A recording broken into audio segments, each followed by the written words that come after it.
Cutting what?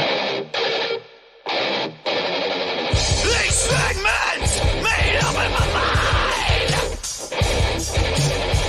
tormented by the thoughts inside. They're coming like an animal, not running. Never take the fall. Every footsteps closing in behind. Surrounded. There's no way to hide. Overcoming. Still standing tall. Quit running. I'll let you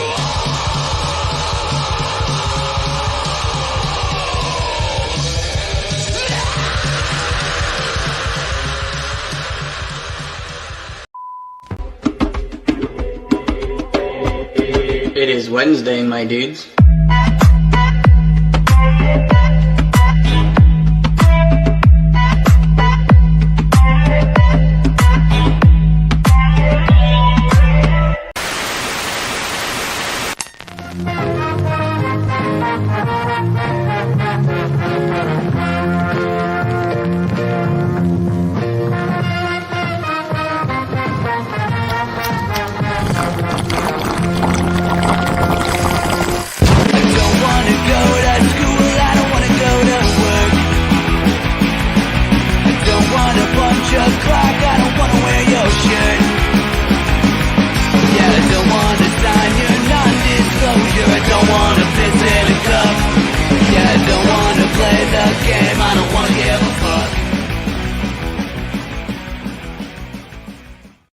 Divided states. Clarissa explains it all. You know what I'm saying? Coming to you live from the luscious loins of Lapel, Indiana. Welcome to the 280 something chop liver form of show. Guys, what an honor. We got double D's up in this motherfucker tonight. Wow. Cameron, what's up, bruh? What's up? Lawn Dart Massacre up in this motherfucker. Fucking the most. God damn it, son. Look at that. Just look at him. It's the hair, man. I can't wait to cut it off. Says to the, you're saying to a person that has no hair. I know. Dude, and if Double I had D, more you know time, what I'm I'd grow you a saying? wig too. I mean, I got a wig, baby. I just don't wear them. Just give it to me so I can do a comb over it. There you go. See, now, if I grew my hair out, I bet I could do the same thing. How much? Wait, how much? Okay, how much could I charge for that? Like, if I was just gonna grow wigs for people, It depends on where the hair comes from. I mean, it's coming from me. Yeah, I know. It depends on where though. I do have some long pubes. Yeah. Oh, I rock that. Yeah. So, did you guys have to drive like a million fucking miles to get here? Or? No, Not so actually, I bad. was like lived down the road in Westfield, so There you it was like a go. straight shot across 32. Take a right, and here was. Damn. I took a ship, and then You sailed for how long? oh, God, How long did you sail? I don't know, 80 days around the world. You know, He told me they had to walk here uphill in the snow both the way with hot I rocks. in his did, and then pockets. the pack mule died, yeah, and the Sherpa. and he had to eat the Sherpa. You had to eat the Sherpa. I'm sorry, I won't guys. say what parts of the Sherpa he ate, but you know. Hey, I mean, you know, when you're hungry, anything. I don't know. Anything can happen. Yeah, anything can happen. Hell yeah. So, Lawn Dart Massacre. Tell the story of how the fuck you came up with that. That I'm telling you, That name's Google awesome. Google that name. It will Lawn pop Dart up about Lawn like. Dart Massacre. Are you sure you want to see I it? assure know? you, the first thing that's gonna pop up is their fucking music. That's very original. I like it. So Well, that's what Cameron was digging into, right? Is he said that if you Google it, the first thing The that comes standards and up, practices stuff will pop up. yeah, it comes up and it's like, hey, I you, like that. you might not want to. You might not want it. It could be violent, you know. We're not really sure what these dudes are doing. Here's the tagline. some kind I of don't- restriction notice comes up. You know, hey, don't click on that. I don't know if you guys noticed this, but when I first announced the show, like when we put it online, I put hide your yard gnomes. That's right. That's all that. Straight up. Like hide your gnomes, bruh. Epic. Your flamingos will be Lawn Dart okay. Massacre. So But fuck your Nothing's lawn. safe. No. so how did it come up? So my kid's in a band, and he was forming his own band. He was like 14 or 15 at the time, and he was asking me what are some cool band names. And of course, my sick sense of humor, I was like, something like Presidential Hush Money or Bribing Barbie, or hell, how about Lawn Dart Massacre? And my wife's over there looking at me going, I like that one. Hell yeah. And I said, so I just started rattling off all these crazy names. And I said, no, you don't get that one. I'm taking that one. Hell yeah. So his other band members actually named the band. It's called Awooga. Awooga. Yeah. Do they come in with that like old horn? They should do that. That'd be perfect for them. They should but do No, that. they don't. Dude, I think I have one in my garage back. If I can find it, I will get a hold of you guys tomorrow. You're like, Awooga. Yeah, Well, I think I have one. I'm pretty sure I have the original lawn dart game in my shed at home. That's So yeah, illegal. it was just me just rattling off these names from my kid's band, and I hit Lawn Dart Massacre, and my wife's like, "That's funny," Yeah. and I'm like, "You don't Very get that original. one. I'm taking that one." Yeah. That's awesome. I still like Dolly farting. Anybody want to do a shot? Dolly Fart. Yes. That's great. Hell yeah. Cheers. Oh, I gotta walk. You gotta say the alphabet backwards while you do it. So while we do the shot, I am gonna grab the gift. of Cheers. VHS. I'm good. It's not a podcast, it's a party. Yeah. Love doing the rounds. Delicious. It's not alcoholism, it's a hobby. Yeah, right. Oh, that's some good stuff right there. best hobby. So when did you guys start playing? That's the question that should be asked on my So, Lawn Dart Massacre. I started this band a while back with some different members, and I was trying really hard to get some songs written, get it off the ground. We had a drummer that had some something with work that came up that was a real good opportunity for him. So it kind of died off for a little bit, and I've been in a cover band called Midnight Smith for the last 8 years. Right. And I grew up as a punk rocker. I grew up in Kokomo, and I grew up listening to like Descendants, Exploited, Heck yeah. Charged GBH, Cro-Mags, all those guys. I was really big into the hardcore punk scene growing up in Kokomo, and I always wanted to start a punk band. Right. So I got to a certain age, and it's like, I'm not getting any freaking younger. So I was like, hey, I need to get this started. So I actually got into What was the age? I got to stop you there. I got to interlude here. What was the age? Because like I feel like every musician hits that spot where they're like, man, am I too old to go for it? no. Is that how you felt about it? No, Or- I didn't think I felt I was too old to do it because I've already been in a cover band for 8 years, Right. playing out all over Indianapolis. But the punk band is something. It was like a regret thing. If I didn't do it, I'd regret it. Right. So I had an unfortunate incident 7 years ago. I had a 17-year-old son that passed away, and I always had this thing of what would he regret not doing in his life, being so young when he passed. And I started thinking, what would I regret not doing? Right. And one was playing live music again. That's how I got into live music again. And then two was not starting a punk band. So That's awesome. Did you and just say not starting one? That's if I didn't start it, I would regret it. I mean, I had to get Okay. this going. So at 53 years old, I started Lawn Dart Massacre, and then I ended up meeting Cameron and Max and through another band, and we just kind of came across starting Lawn Dart Massacre. Right. So, and these guys have kind of made my reality. What I wanted to happen come to reality. Hell yeah. So awesome. it's been a great journey since. That's awesome. I feel like that's kind of a thing that I always bring up every time we're talking to a band is like, it's all about how much time can you spend in a van together? Mm. And that's rad. Like, to hear that, that's where you guys came from. Yeah. The representation of like, that has to feel really rad, as you guys are like out and playing and stuff like that, like to be able to think about your son and, be like, hey, that has to be a point of pride, And Absolutely. I apologize. I was doing things and I was listening, but how long has this been since your son passed? He passed in 2017, Okay. so it's been a minute. Yeah. Yeah. I can't imagine, man. Like I have 2 boys and man, Yeah. my That heart was goes out rough. to you. And I love the fact that like you took something from that and made a positive energy out of that. And I'll tell you, man, like I don't know Cameron that great, but I know him good enough. And I love that dude. I would have that guy on, I love you every too. podcast I possibly could. A lot of love in the I love his room. energy, Lot of his love. attitude, and Getting a little weird in here now. You know? well, I'm just saying. I'm it's a kidding. beautiful thing, man. I agree, I- man. I- We're here. Like the story speaks to me, and I really appreciate the fact that like your love of your family and your love of music can shine. And, Absolutely.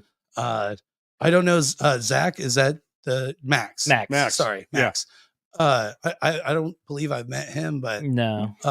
man, Drummers are hard to It's a come good- by. That's the thing. That's our lead Vibe, man. guitarist. Oh. Yeah, he actually started Yeah. out as our drummer. They kept breaking shit, so they moved him to And- guitar. I don't think my hearing's recovered. Dude, my from him ears being would our ring. drummer. My ears would ring, and I'm a school teacher, so kids would be like, "Mr. Warwick, Mr. Warwick," be like sitting there, I'm just like not hearing them, or Right. pretending not to hear them. I don't know which. Yeah.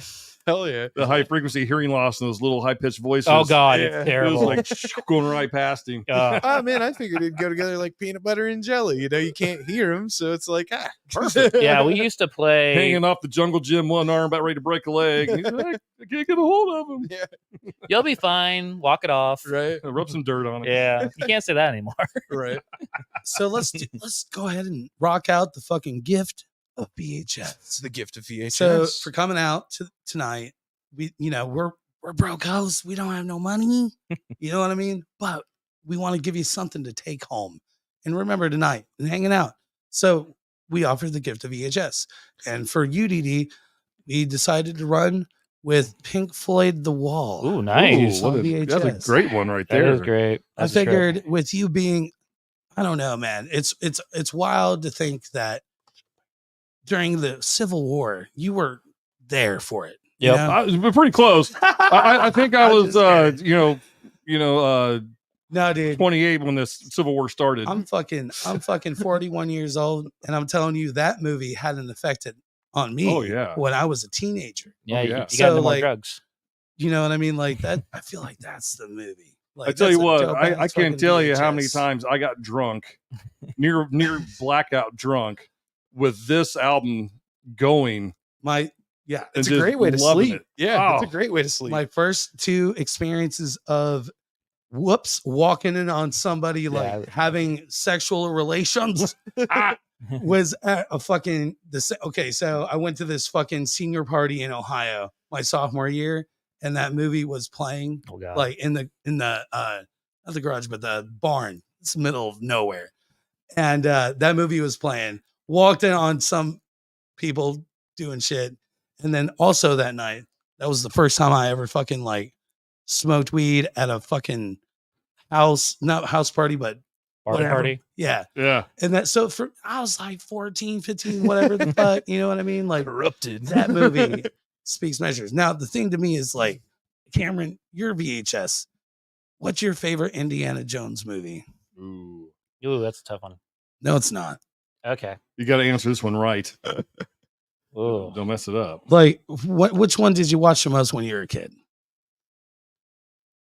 Let's see. I love Raiders of the Lost Ark, Yeah. but you had the awesome like mine chase scene in Temple of Doom. Mm-hmm. Silent stuff. I'd say. But the delivery of The Last Crusade. Yeah, dude. I don't know. You got me. I just figured that's probably. Well, that one with Kate gonna pass that Capshaw down? and that little kid Short Round and stuff like that. That's the yeah. Temple of Doom one. You know, Yeah. Yeah, she wasn't a great. This actress is in this that, is like but- fuck the Nazis fucking And you get- film and you with get- fucking And you get Sean Connery. Sean motherfucker. I tell you what. Sir John. John. Well, you Sure, kind John of got a little glimpse into what his childhood was like, you know, when in the beginning of it, when he Right. was being chased and, you know, they came and took a shit from him. Yeah. And his dad's like, you know, in Latin, you know. And it wasn't Shia LaBeouf. Oh, I still don't want to talk about that one. Yeah. I got PTSD over that one. It's Right. horrible. It started out promising, and then it just got worse and worse and worse, and that's why South Park made a whole episode about that. Yeah. So, all right, let's pick on Dee Dee for a little bit. Fucking double D, baby. Motherfucking, when did you start playing music? Like, how old were you? What was your first instrument? So growing up in Kokomo, we had tons of little bands and everybody's forming with their friends. And I was just hanging out, you know, 14, 15 years old, you know, drinking beer, some of our older friends rented like a rehearsal space up in this building, and we would all hang out there on the weekends, drink beer, play music. You know, had like 4 bands or so that were kind of all renting this space. So yes, one band was leaving, the other one was coming in. Then they go put their shit in their car, then they come back up, and then we're drinking beer and having fun. Hell yeah. So I was probably like 14, 15 years old. I bought my first real guitar when I was 16, and it was a Kramer guitar. All right. I bought it out of Sound of Music in Kokomo, and I used to rent amps from the Sound of Music, and I would go like every 2 weeks trading in one amp for another one, trying to find that sound. And I'm so sorry, guys. so trying to find that sound, and we had like we were trying to mimic the sound of like DRI, and some of those bands kind of crossing into that kind of speed metal kind of punk sound. And we had some good songs written, and then I got older, I joined the military, and I took my guitar with me, and I met up with some guys I was in the military with when I was in the Navy, and we formed a band. Hell yeah. And What was the name of that band? It The wasn't Lawn Dart Massacre. not I'll tell Lawn you Dart that. Massacre. right The now. Village People. I can't even remember the name of that Wait, band, which you're is an funny. original- Were you the policeman? But I can't He was remember the the name Indian. of that band. But we would Native go American and we now, would sorry. play frat parties at San Diego State University because I was stationed in San Diego. Hell yeah. And it was like keg beer and chicks, and we sucked, and we just turned up real loud to the point where it was like barely inaudible, but people loved us anyway. Right. So we had this little frat party circuit that we used to go and do. And when I was 25, I got out of the Navy, and I had to be a somewhat responsible human being. And I got married, and I had kids, and so back about 2013, I started picking up my guitar again. I still got that Kramer. It still hangs in my wall in my music room now. That's awesome. And I bought it in 1986, so you can imagine how old that is. Yeah. So did you buy that guitar off the shelf? Was it just like you walked in? Was it like a Wayne's World moment where you're just like Oh yeah. pawning over this guitar? It You're will like, be "Oh, mine." Well, I was looking around at all these guitars, and it's red, and I was like, "Oh, red's a cool color." I had no Red idea is a what cool the hell- color. Yeah, I had no idea what the hell I was looking at, and so I just bought it. It was like $450. I was working at Taco Bell for like Heck yeah. $4.50 an hour. Hell yeah. And I'm like, scarfing down free burritos, so meals were taken care of. I had to save all my money to buy this Hell guitar. yeah. And so I bought it, played it. And so like 2013, I started playing that guitar again. Then I bought a Gibson SG. Then I bought a Telecaster. Right. And then next thing you know, I got like 12 or 13 guitars. And I was taking lessons again, trying to get my hands back, the right hand through the brain to the left hand, make sure everything's still working. Right. And my wife looked at all my shit. I had like amps. I bought basses now, and I had bass amps, guitar amps. My wife's like, either you get rid of some of these or you join a band. Oh, hell yeah. And I went, easy problem to solve. Man, you have a good partner in that. Yeah. in Well, that. I will say this is wife number 2, Right. and this was wife 2.0, the major upgrade. Right. Yeah. It was a major version upgrade. So she's been great. She has been supporting me playing music for the last 8 years. She thinks it's funny because my kid, he's in his own band. Right. He's actually starting another band, and then we have Lawn Dart What's Massacre. the name of your kid's band? Awooga. Okay. Yeah. Oh, yeah. We were talking about Yeah, that a little bit Awooga. earlier. Do they have any shows coming up or anything? Can we expect Well, to see they're them all in the like near future? 16 and 17 years old. Right. Right. So It's all just in the they're music trying to garage, right? get a decent set list down to where they can Okay. actually go and play shows. Like we could probably help them out, get them gigs like American Legions. And, Right. places Maybe where like it's the already riot just- room. Maybe like the Riot Room. Maybe like the riot room. Maybe like the Riot Room. So here's something funny. When we played Outhouse Records not long ago, my cousin was drumming for us, Steve, and Shout out. he ended up Outhouse having Records. Yes, oh, sir. absolutely, these guys are awesome. Yeah, yeah. Oh yeah. Playing he- it next Friday, by the way. He started having some It's happening. sciatica issues, and he had to drop off. So my son jumped in Oh hell yeah. and played with us at Outhouse Records. That's and awesome. He learned our songs in like 2 days. 2 days no and way. one Oh, I rehearsal, love and, that so much. I love and that then so boom, much. he was off and Yeah. running with us. Yeah. Hell yeah. And he killed it. He absolutely killed He's a it. great drummer. Yeah. I'm not going to feel good about promoting it, but there is a band called Velvet Hand. They're out in Newcastle area, Uh-huh. and they're comprised of three young men, kind of doing the same thing. you should probably push. I feel like we should push those two bands together because like they're right around the same age group and stuff like that. Because Right. if one of those bands can play a bill, both of them can. You know. Yeah. I will say this. They burned me one time at a show. It happened. You know what I mean? And they're young, so I'll cut them some credit, or I'll cut them some slack. But you know, it happens, It right? does. Yeah, It does. yeah, for sure. But yeah, dude, that would be awesome.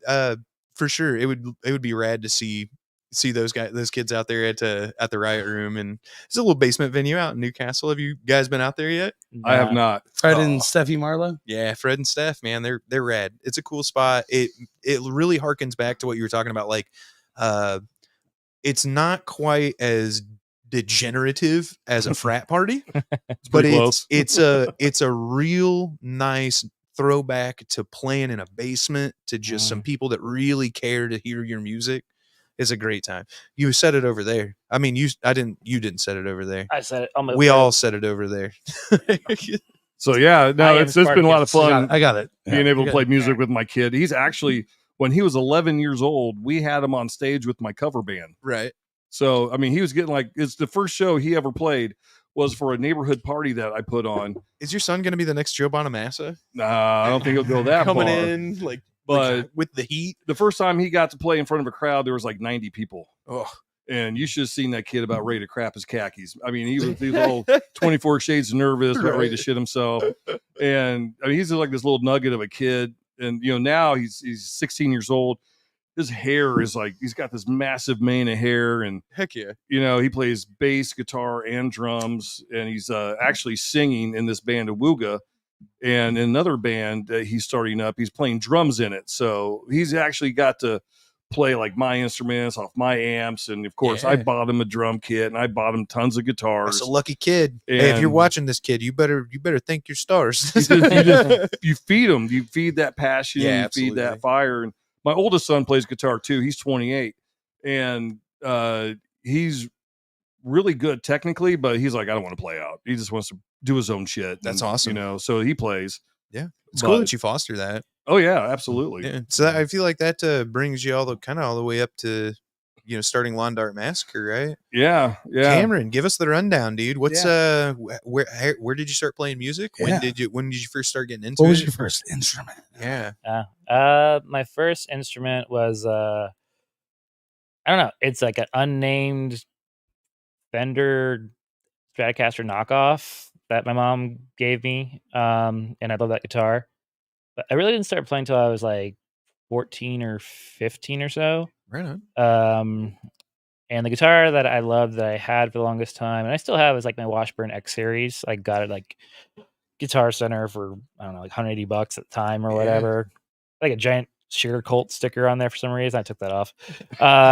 Even though you know they have some good songs, but still. Yeah. And then I just started playing and learning songs. My neighbor across the street, awesome dude. He's a big like bodybuilder dude. Like he Right. was like he'd always be out there like bench pressing. Was he into death metal?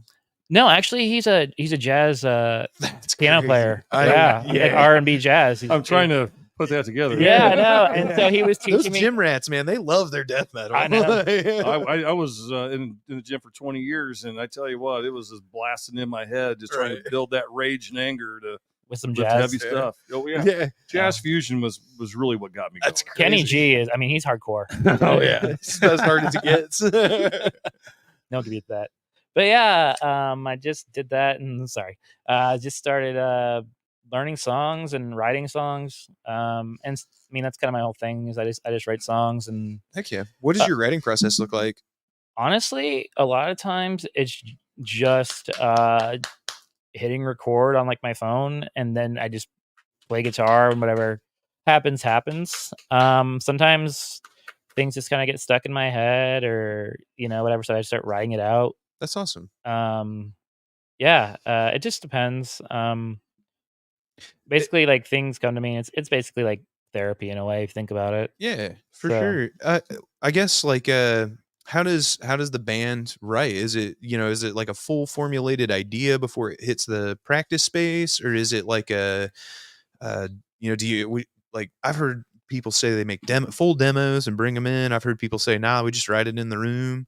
Like, what's that process look like? Like, how do you get it from in your head to out the speakers? So Well, it's kind of funny because a lot of these songs that we've been working on were Cameron's that he had on his phone, like he said. yeah, That's awesome. And there's a couple songs we've actually done that we just kind of riffed out during practice. Heck yeah. Like Salt and Paper Cuts is Yeah. one song that he just started going dee, dee, dee, dee, dee, dee. And I was like, what was that? Nice. And the next thing you know, I'm throwing a bass line behind it, and drums are coming in and stuff like that. And then Max, he came from California, and he was in a ska band.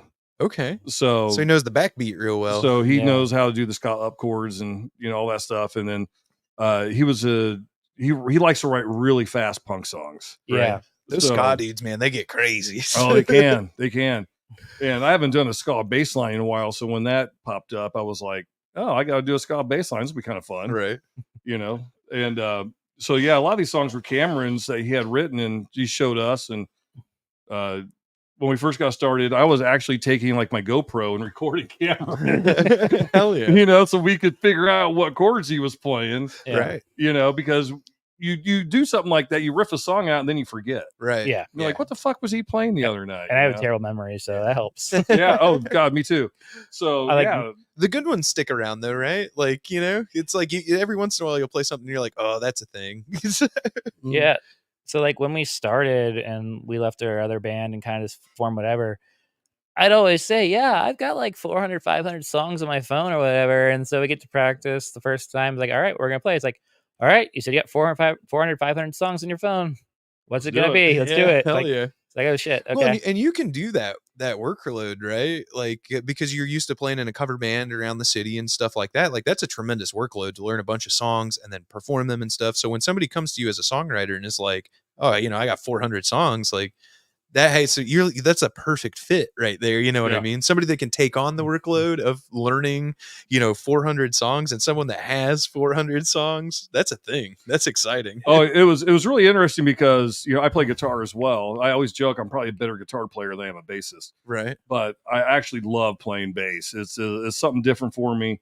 I took on full-time bass in my other band a couple years ago, Right. and I've really gravitated to it more and more as I had got into my musical journey. But I love playing both. But it's kind of fun when he writes a riff or he shows us a riff, and then I can go, oh, I got like a clean slate Hell yeah. to write a bass line behind it. Because I don't know. Sometimes Right. it could be a That's simple awesome. song is just like following roots, the root notes and stuff like that. And then there's times I'm like, oh, I can throw this in there and I can throw that in there and kind of make it something that it wasn't when it first started. It's Hell like yeah. drumming. You got a guy, like we just got a new drummer. His name is Andy. And Andy came in and started playing our songs. And then he started like adding his own little style to it. Yeah. Hell yeah. I love bands that can do that. Like every member has a slice and they bring that slice, and it's like I don't know how you guys feel about it, but it's really cool when you see that band that's like better than the sum of its parts. It's like all great parts, and then you put it together and it's like, wow, there's the magic. It sounds like that's what you're describing anyway. That's awesome. I'm super stoked.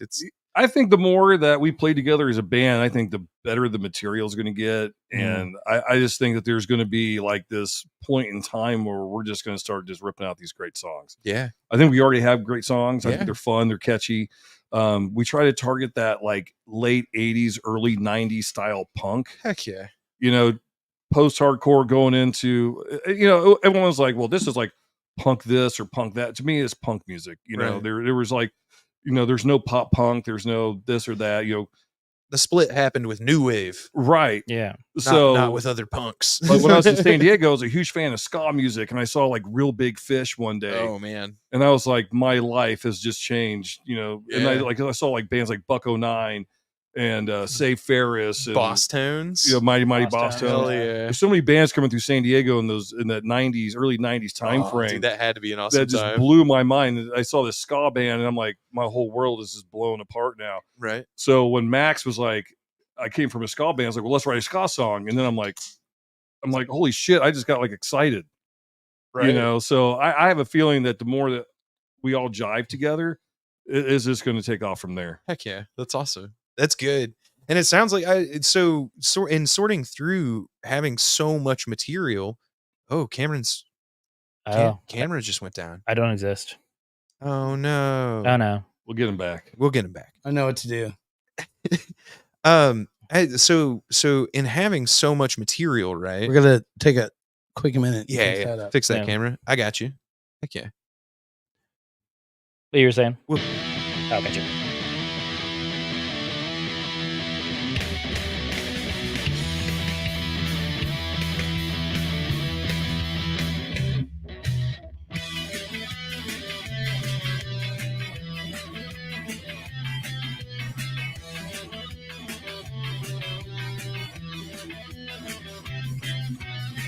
I am done waiting for the perfect time. Gonna grab what I can and make it mine. It is rough, but I'm ready for the ride. Gonna take my fucking shot. Everyone always tells me no. Thinks I'm chasing away rabbits and rainbows.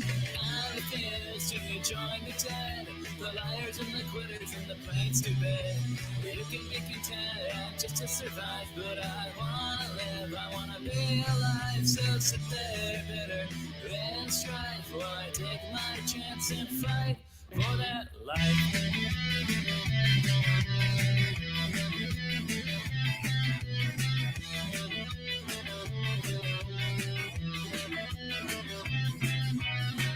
Keep on moving, that's what I'll keep on doing.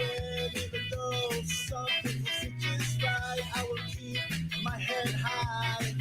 I will fight for what I want in life. Even though people will hold me, I won't let them hold me down. I will fight for that life. I will fight for the fucking life. Everyone always tells me no. Thinks I'm chasing away rabbits and rainbows. I refuse to join the dead, the liars and the quitters and the plain stupid. You can be content just to survive, but I wanna live, I wanna be alive. So sit there bitter and strive while I take my chance and fight for that life.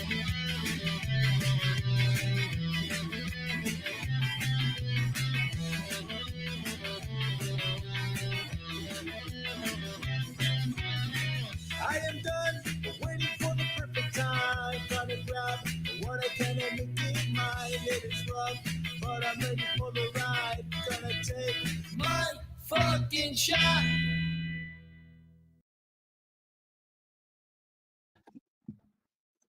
Hey, we're back.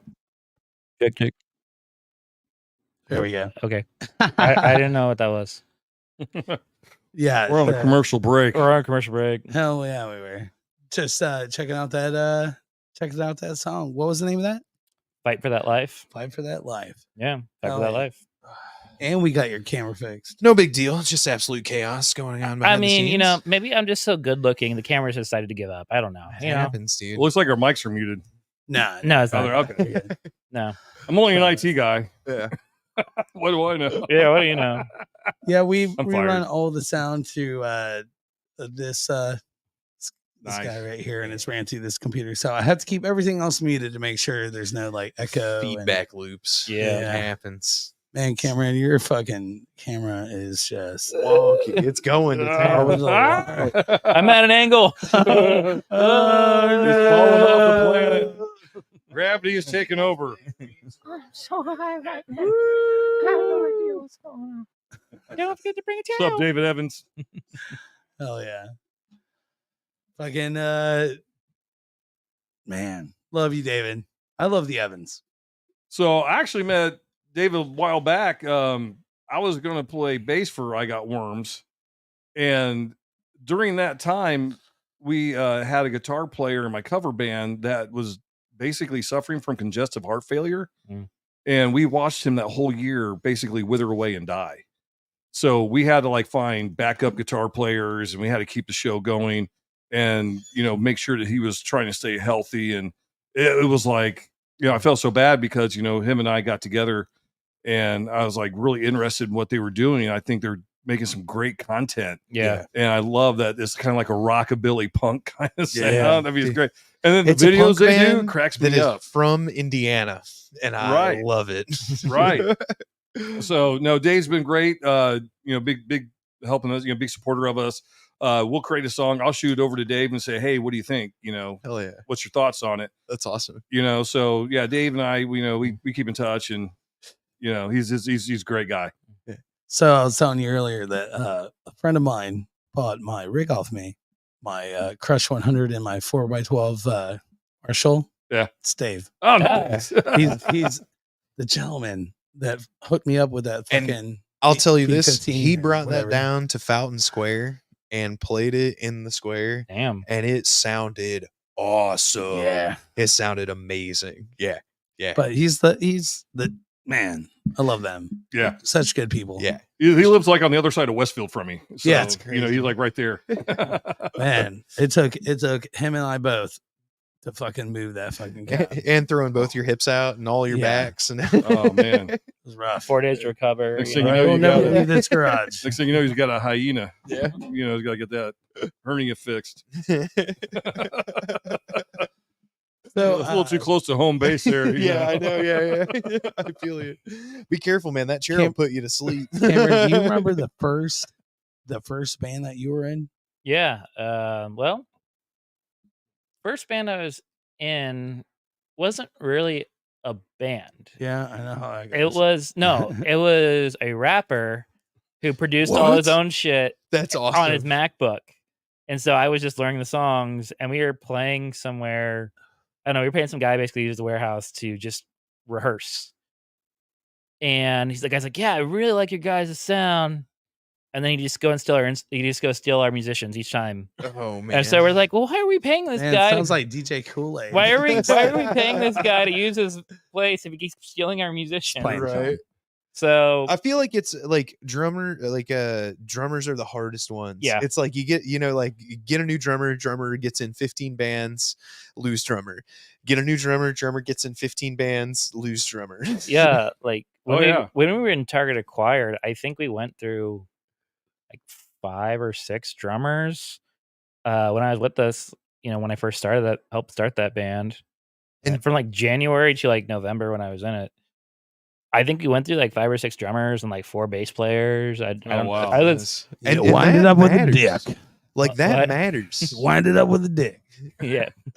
That matters. Like that's a whole rhythm section. Like a Right. rhythm section Yeah. changes the feel of a band. You could play 1 week, change out just the drummer and the bassist, everybody equally as skilled, and the whole feel of the music will change. Yeah. Can The change, yeah. following week. Like I mean, it changes even when you're playing with the same motherfuckers, like we all know mistakes happen live. Like, I guess that's a good question to throw out there. Like, what is what was the worst shit your pants moment? Like, oh man, we just fucked up real bad live. Oh God, yeah, that one. Let me just finish with this band that wasn't really a band. Basically, we like did songs and we're getting ready to go, and then he spilled beer or something or bong water on his MacBook, and that was the end of that. Hold on, wait, beer or bong water? Possibly, I don't Was know. it both? Last time I talked to him, he asked if I wanted to Was do he double shrooms. I'm like, fisting that I'm and good. dumping it on there? Maybe. What's this dude's name? I think I want to hang out. I Still around? don't even know what happened to the guy. Honestly, I've reached out to him. Last time he talked to me, he's like, yeah, he's got some shrooms. Let's just hang out and write. I'm like, No thanks. Not right now. I'm good. Yeah, that's cool, man. That has to feel good to be in a position where you're just like, you have to feel appreciated in that moment. You know what I mean? Especially when you're coming from a spot where, people are just robbing your musicians from you. Like, Yeah. especially as a writer, No that comment. has to be, that has to be a point of pride where you're like, nah, man, I'm good. I'm going to write with these guys. That's awesome. Yeah. Hell yeah. And then Target Acquired. I helped start that with Scummy or Craig or whatever. Yeah. He wants to go by. Awesome dude. Oh, that's great. Yeah. Yeah. Shout out Scummy. I just answered a Craigslist ad that he was looking for a band, and he had no music or anything I could hear or whatever. And I was like, I get depression, and I just whatever. Right. So basically, it's like I agree, like meet him at like the Melody Inn on like January 1st, 2018. And then I was just like sitting there like, nah, I don't want to go. And then hit me up again. And then so we ended up meeting at Twin Peaks. Hell yeah. Yeah, is where we met up at. I like and that it was like place. him Right and off like of 69. and like a bass player that was in. Me love you long time. Hey, that just happened in Anderson, man. They busted a massage parlor. Really? Yeah, that's a thing. Oh, that's too bad. I Right didn't know next it to was the there. Domino's, right? What was that place? So I never go there. Yeah. I don't I want to remember. avoid I- that place, I the I name worked of at it. the Anderson Domino's for one day, and I learned two things about this Domino's pizza. Number one, if you go next door to the Wendy's, you can get a free small Frosty with every purchase. And then also the fucking massage parlor next door just got busted for fucking whatever we're talking about. Yeah. Yeah. Happy endings. Yeah. Happy endings. Yeah. Wow. Oh. They Yeah. I use worked the there like special a oil. day, and I learned those two things. And I was like, cool. Well, those are like lessons in. I'll be tales sure you'll to share for the run rest to of your my life. vehicle. That just happened. That's wow. a thing. It's wow. I bet there's more out there. I didn't realize that there was a. I do know a friend of mine that sought one out and found one in Indy, and that was years ago. And How does one go about finding that place? It's I like, think hey, it was do you know trial and error. you know a spot where I can get a rub and tug? I think it was trial and error. Blackmarket.com/underground indie. I think he was going to different places and then trying just feeling it out, until one Right, said right. yes. Sir, this is a Holiday Inn. I think he had like 32 massages that week. So let me get this straight. This dude, just straight up waltzed up into a place and was just like, hey, do you do the special? And they were like, no. And he's like, on to the next place. And goes to the next place and is like, do you do the special? And they were like, we only do it like this. You got He was that, like, you got that Cleveland "That'll Brown, do." baby. That's crazy. I'm You gonna got, you pin got this some crazy location on my friends, man. And know not to go there again. Never, not one time. Yeah, it happens, man. That's the oldest profession, right? It's prostitution. That's a thing. So yeah, It's recession proof too. It's gonna be there forever. Like that's a thing. I had to take a anthropology class, and I had to write a final paper, and it was about like early Neanderthals or whatever would trade goods for sex. It's like, and I put in there as jokes like, yes, it's the oldest profession in the world. Makes sense. I mean, like that. I got an A. Isn't that? That's like the worst pimp think. move ever. It's just like misogyny. Massage me. Yeah, right. Someone's getting massage. Yeah. Yeah, so like, what's the craziest show you guys ever played?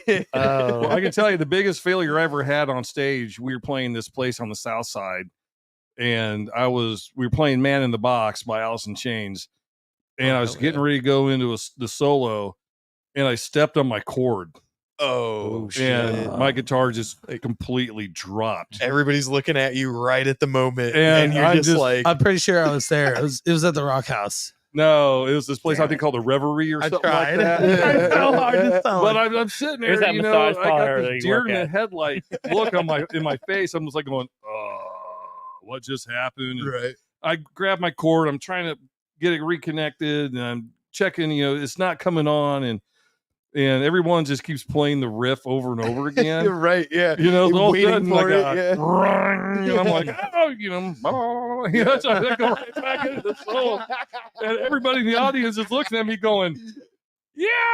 Right, I'm like, right. "Oh shit, I pulled that off." Yeah, hell yeah. That's awesome. Oh, it was funny. Yeah. Way to turn a point of failure around, man. That's the way to do it. Well, you got to keep going. The show has to go on. Show must go Amen. on. Absolutely. I was waiting for someone to like come up and start going, ding, ding, just like mouthing the solo Right, or something, yeah. singing it. Yeah. I was like, yeah, I feel like a duber. It happens. It happens to the best of us, right? It was great. Yeah, I got it on video. It was pretty funny. Hell yeah. Hell yeah. What about you, Cameron? where to start? Let's see. There was Target Acquired. We played at the Hoosier Dome, and Scummy would just get us shows anywhere, any show. We were playing about 3 times a week at the time. We're at the Hoosier Dome. We'd been, pre-gaming and stuff of that nature. Was this like 2019? 2018. Okay. So we go on second or whatever, and we go up on stage, and we've been partaking in, pre-show Fun rituals. stuff.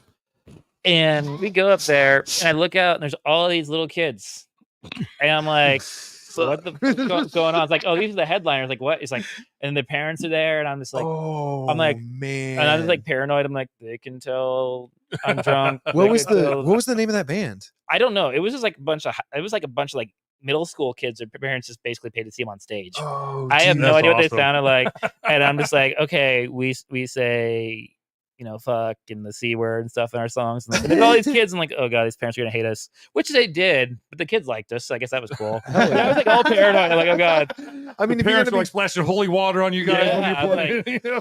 I mean, if you're gonna Scummy impress especially. someone, like, you might as well make it the next generation, Yeah. right? So that there was that one, and Hell yeah. then when I was kind of playing with the location, I don't know, it was just Mike and I traveling with guitars, playing wherever. I got the show in Bloomington at IU, and we were really excited about it. And he went to Kilroy's, and we had a couple beers or a pitcher or two or whatever. And then we get there and find out it's like for a sober night event. Oh my god! And And, he's just like- like fucking hammered. And it gets worse. It gets worse. So we go up there and we meet the people that are running the show. And I don't know why I did this. I really don't know why I'm this stupid. But they're like, yeah, I've got some paperwork for you guys to sign. And I just totally look at Mike, and I just like get like all of a sudden I was like, you didn't tell him I can't read? And then I'm freaking out, like, oh no, it's okay. Like, he can sign, we can sign, no one needs to sign, like, type thing. And I felt so bad. And then we go down and start getting our gear. And all of a sudden, Mike just takes my Yeti cup and just pours all over him. Cause like he went to like the fountain there, like the outside fountain, started splashing his face with water, didn't realize it was chlorinated. Oh, So- his shit's all burning. Yeah, so he pours my entire like water Yeti cup on himself. So he's just dripping wet. So we come back upstairs, take the elevator and everything, and we get up to where we're playing on this patio. And when they saw us, we are completely dry, and there's not a drop in the sky. And we come back, I can't read, and Mike's soaked. So I don't know what's going on at this point. Oh, And man. like, okay, we're going on next. So we go up there, and we start playing, and then the mics cut out, and the power went out on the PA.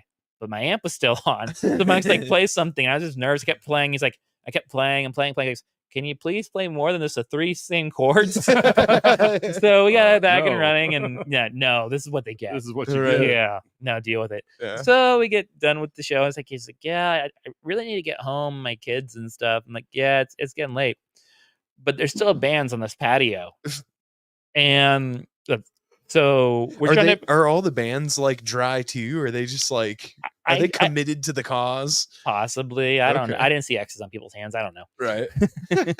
But anyway, so we're trying to get out, but there's a band on this patio, and our stuff's over on the side of them. And there's it's like a staircase, like a big tall wall, probably about like 8 foot, 7 feet tall, something like that. So our idea is to start passing the stuff over the wall to me. And so he starts passing guitars over, and then there's this guy that comes up, and he's like a hippie with like bell bottoms on, and he looks like Shaggy from Scooby Doo. Are you talking shit about me? Are you there? I thought you looked familiar. Rubber Recky. And so he's there, and he's just like staring at me. I'm like, well, are you going to help me or not? And then so he helps me. He starts pulling stuff up. So we almost get the last thing there, and I have like my book bag as like my guitar pedal and stuff in there. And as Mike's handing it up to me over the wall, it falls, makes a loud crash, and everyone stops what they're doing, including the band on the stage, and they look at us. And I'm just like deer in headlights, like Rod said. And I'm just like, Whoops. get back to what you're doing. Don't worry about the people behind the curtain, So we get the stuff, we thank them, we get out of there, we go to McDonald's, and we're driving down the road, and all of a sudden we start cracking up, and I'm just like, I can't read. And then we start laughing so much.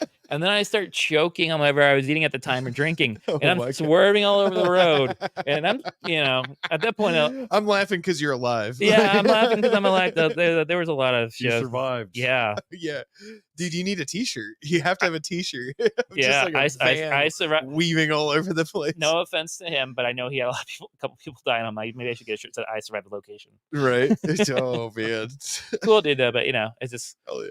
that. So did Target Acquired. We actually went to New York and played a show there at this coffee shop living in Brooklyn in a van for like a week. That That's was awesome. with no food, no water, no bathroom. No one had any money. Just to sit out there and sleep in a van. Felt great though, right? Yeah, I Hell mean, yeah. I think we walked. Gotta Like, have I that think we walked experience. like 10 miles a day. Hell yeah. Because no one had any money Yeah. in Brooklyn. Couldn't get the gas in the van. Hell Yeah, oh yeah, our van blew a tire. Someone and, like, pee in the gas tank, see if it works. yeah, I think that everybody should take some time off like that. You know and, what I mean? and live in a van down by the river. Yeah, absolutely. Like it's a special way of living. Like, I lived off of the back of a motorcycle for a little bit. You know what I Yeah. mean? And it's just like you think it's nice, and when you're at the spot, it's nice. But it's the miles in between the spots. That's right. It's Yeah. the moments in between the meals. It's the sitting there by yourself thinking, "Why the fuck did I do this?" Oh god, And you really learn a lot about yourself in that situation, And like I feel like that's where you're at. Is like, that's what you were saying, right? Is that shitty situation turned into something great. yeah. I mean, it was different than what I've ever really done culture shock wise on that one. I guess Hell yeah. living in a van down by the river. But at that point, when we played our show in this coffee shop that we weren't getting paid to do, we just kind of went on a whim with it. And we met the Louseketeers there, so that was really cool. Oh, yeah. Nice people, great people. And so yeah, we waited like all week just walking around New York. And when it was time to play, we just fucking killed it and gave Hell everything. yeah. I mean, it was probably one of my favorite shows I played, honestly. That's awesome. We did play in a random field. Play a fest called Kyle's a Dick Fest. That was interesting. Kyle is a dick. He is a dick. Yeah. That's where they had a festival. Is there a specific Kyle that you're referring to? I don't know. Oh. It was like people from like Louder Than Life, like that year got canceled. Right. So they're gonna form their own small little festival. Okay. And it was really cool because like they sing back our songs to us. So that was kind of That's cool. awesome. Hell yeah. That makes you feel good. There's nothing better than a crowd that sings your shit back. Yeah.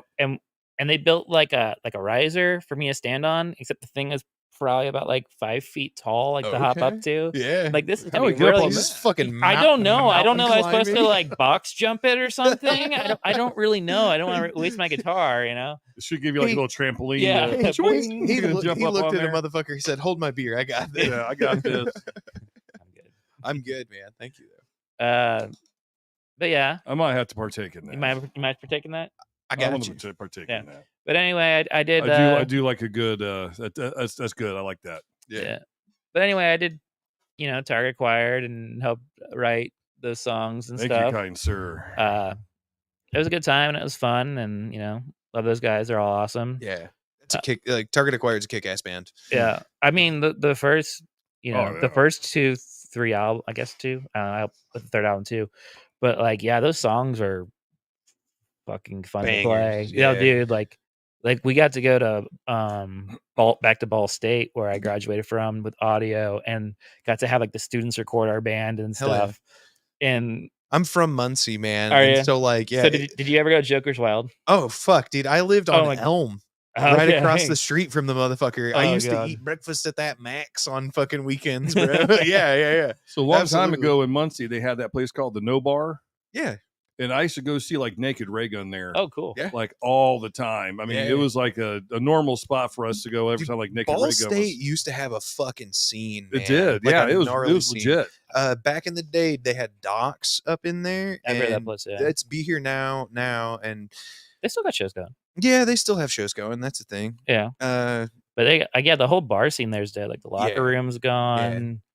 yeah, absolutely. Dill Street. The original Dill Street was awesome. Yeah, the original. And then Dill they Street went was like Yeah. they went to like this glass building shop, like Yep. where the recruiting was for the army or whatever. Yeah. And it just wasn't the same after that. Well, then there was the deluxe The- upstairs that Yeah. and that was it was Okay. short lived. I feel like I don't know. I've lived there. I lived there like the entire time, other than when I was in the army. So Yeah.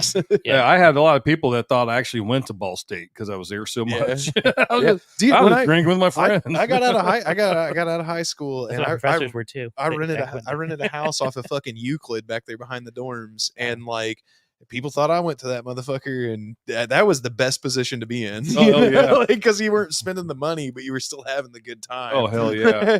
Oh, I can't remember how many times I'm like wandering around Muncie, lost, drunk out of my Yeah. mind, trying to find some semblance of a party at like 5 a.m. Yeah. Yeah. You know, because I just banged out an all nighter, and I'm like, Oh, I'll yeah. find my friends some point. Dude, I used to get sober up in lectures. Yeah. Like, Yeah, they nice. will not stop you from walking up in there. They don't give a shit. Like, I should have pulled that one off. That was fun. fuck I used to nap in like the audio suites. Yeah, I get yeah. drunk and it's like, well, my apartment's over here and I can just sleep here and have my burrito. Hell You yeah. know, so I just sit there. So like someone come in and I have something like preloaded right there.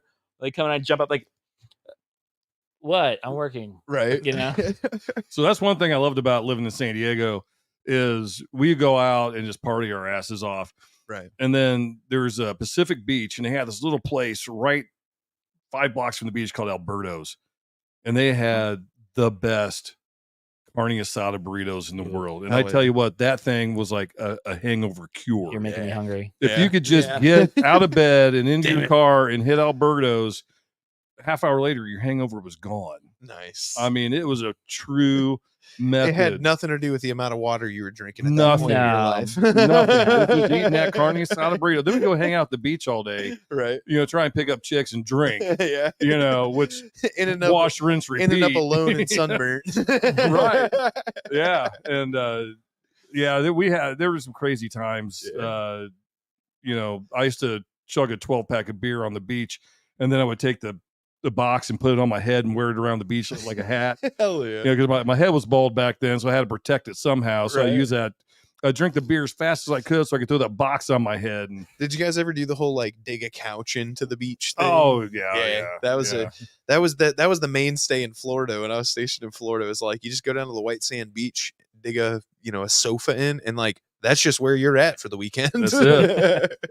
Yeah, then you go hit the beach bars at night, and then Those rum buckets will fuck you up. oh god. So I had a buddy of mine that he was 6'4". He's from Chicago. He was a rugby player, and this bastard was big. And we were big drinkers, So we had this bar right off the beach called the Red Onion, and we went up to the rooftop. And we started, ordering drinks and stuff like that. I'm already loaded, and we saw these 4 guys struggling on this rum bucket. And my buddy goes, I bet you $100 if we get a fresh one, we can drink it before you guys are done. And I'm looking at him going, like, no, no. So next thing I know, here comes this rum bucket with 2 straws. And he goes, once your mouth hits the straw, it doesn't come off. And I'm like, oh shit, we're doing this. And all of a sudden the waitress, she's like, 1, 2, 3, and just hit. I mean, we just, yeah. So we won. We won $100. Yeah. And I had to drive back to the base after that. Dude, oh shit. There is nothing worse than walking up to a federal fucking checkpoint and then being Dude. like, you get schooled on it. They tell you the whole time. They're like, hey, if we catch you drinking, you're fucked. Yeah, don't do it, by the way. Don't fucking do it. So, but if you do, Godspeed. So we used to call this guy Grape Ape because he was just, this big old, rugby guy. So I looked at him. I said, dude, get in the truck. We got to go now because I ain't going to make it to the base. I'm already loaded. We just drank that. By the time we get there, it's going to kick in. Right. I'm fucked. So we get in the car, get us to the base. I pull up to the gate, and I show him my ID, and it was upside down. So this is where things went wrong. It wasn't the fact that it was upside down. It was at that moment Is he that- realized he fucked up. This is that moment of this could go really bad really fast. Right. So he grabs my ID and he flips it upside the right way, and he goes to hand it back to me, and I'm like, everything is just going so nuts. I'm like, I couldn't physically grab my ID. Right. So he grabbed my wrist and stuck my military ID back in my hand, and he goes, can you pull over here? And right then I thought, my life is over. Yeah. I said, I'm basically screwed from 12 ways sideways. And he comes over and he goes, look, he goes, I don't want to give you a DUI. He goes, what am I going to do with you? And I'm like, I tell you what, I can't even talk at this time. Right. Mark opens the door. He falls face first into the grass. He can't even stand up. And I'm like, I can't even get out of the car. I said, I'll leave you my keys and I'll go get a sober friend to come back for my truck. Right. And we'll call it a day. Were you in the barracks at And the I'll give you time? a No, happy I ending. was like across the street from the barracks. Oh, okay. I mean, okay. I can see my room window, and I'm like, all I have to do is make it right there. I gotta get there to get a buddy to drive my truck back. Right. Yeah. Yeah. So he goes, that is a great idea. He goes, Sailor, go ahead and do that. So I'm like, You got lucky. I'm like bro. walking like You got lucky. So we're walking across the street and we're like arm in arm, keeping each other going. And all of a sudden he goes, tacos. And there's a Del Taco right there. So he bails on me and he goes after these tacos with a vengeance. I swear I thought he was going to bust through the window. Hold on. Could the gate guard see that the Yeah. whole time? Oh yeah, everybody. I mean, here's this big old 6'4", big fucking dude. He's like, oh, tacos. You And got he's like lucky. running. And I just walk up to someone I just saw and I go, are you sober? And he goes, yeah. I said, can you drive my truck from there to here? And he goes, yeah, I got you, man. Hell yeah. So we That's a walked good over dude. and he got my keys. We drove and he gave me my keys. He goes, don't get in your car because you're going to get in trouble. And I'm like, I'm good, man. Thanks. Right. So I totally somehow unscathed. Oh, dude, I did my fair share of vomiting out of one side of the car while the gate guard's checking IDs on the other side of the car. And it's just like, Oh yeah. Then you're at the base car wash, pressure spraying your car. yeah. Did you say Del Taco? Fuck yeah. Del Taco, man. So are we talking like free Shavakadu? All I remember is that on base they had 25 You're like, cent God, tacos. that's awful. Do you guys remember that meme? Not meme. What was it? The little video. The little videos. Vine. There was a Vine, and it was somebody taking a video of a Del Taco sign, and it said fresh avocado, but they put it up real jank. It's like free Shavakadu. Free Shavakadu. Del Go figure out what that Taco. is. Hell yeah. Yeah. No, New it was band name. awesome. Dude, there's like a couple companies that the only place that they still have like establishments is on military installations. Right, I yeah. feel like that's one of them. Charlie's. When was the last time you saw a Charlie's sub? Ooh. I don't even. I've never heard of it. Yeah. Is it like Blimpy? Kinda. a Well, little what I bit. also learned is Quiznos? like They do like Philly cheesesteaks. you have Hardee's Okay, here, like Penn Station. but out on the West Coast is Carl's, Carl's Jr. Jr. Yeah. Well, like you got Rallies and I think it's Checkers, Checkers. yeah. And, And we stuff have like White that. Castle and nobody else has it. oh, dude, that was the worst. Like being at Ball State and being, just got done partying, and you really want White Castle. Then you have to like somehow get yourself to Anderson. Right. They're like the only White Castle around you. Somebody has to drive out on 67 all the way around, God. all the way through Daleville, which is a fucking crazy speed trap. By the Yeah, way. I know, right? It's Yeah. just like I'd be coming like home, or I'd be going home, and so I was like, okay, don't speed. Yeah. Cop, there's cop. Yeah. Well, the only thing with White Castle is that's a ticking time bomb to your Oh, for colon. sure. Oh, yeah. Absolutely. I mean, Yeah, but it's great at 2 a.m., but at 4, it's not cutting it. They do a I'm not going to go into that. So they do a thing every Valentine's Day Yeah. where you can like reserve things. My wife and I have actually done it for like I think going on 8 years now. Wow, how is Yeah. it? Oh, we yeah, do it every that's a year. It's tradition. awesome. Yeah. We did it through COVID and I stuff. did like it that. once. It's I crazy. took one of my ex girlfriends. I'll Dude, take Yeah, Peter, I myself. said 25 cent tacos on base. It was the best thing ever. So my ex-wife thought that it was So Peter Graves. it was a joke. She legitimately thought it was a joke. She's from Nevada, and she had come to back here to visit and whatnot.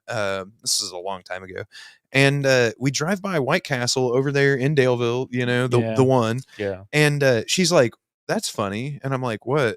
She's like, "Oh, that White Castle sign." I'm like, "What do you mean?" She's like, "Isn't that just from that stupid movie? Where the dudes are trying Harold to and Harold Kumar. and Kumar go to White Castle. and I'm like, what do you? I'm We've like, gone what do too you? far. I was like, what are you Quoted talking that about? movie And she's yesterday. like, that's a fake restaurant. I'm like, that's not a fake restaurant. That's a restaurant. Like it's real. It's That's, real It's a real that's restaurant. life. And she didn't believe me until we had to go. Well, like I took her. Like we stopped. We turned around right down there on 67 and drove back. And I was like, let me get 4 sliders and a medium fry. And I want onion chips as well. I was gonna say Oh, yeah. onion chips. Yeah, absolutely. Oh, I do. yeah. I do both, man. You got to go the full distance. You do. Yeah.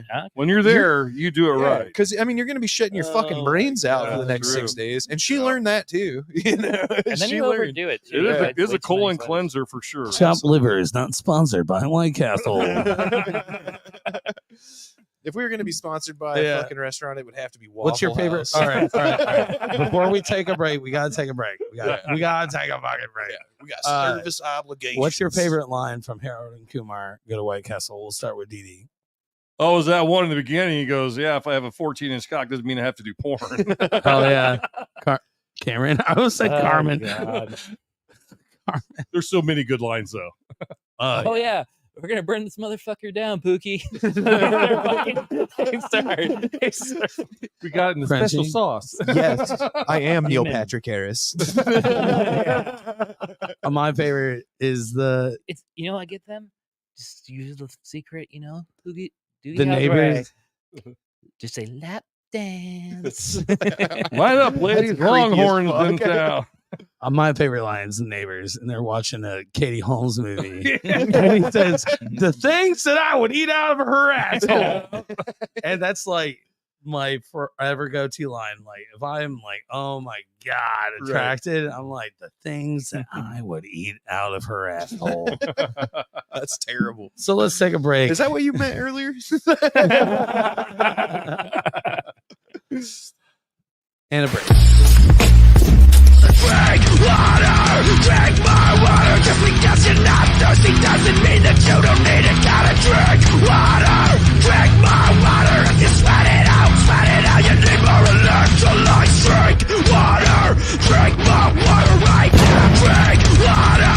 Drink my water. Just because you're not thirsty doesn't mean that you don't need it. Gotta drink water. Drink my water. If you sweat it out, you need more electrolytes. Drink water. Drink my water right now. Drink water. Drink my water. Just because you're not thirsty doesn't mean that you don't need it. Gotta drink water. Drink my water. If you sweat it out, you need more electrolytes. Drink water.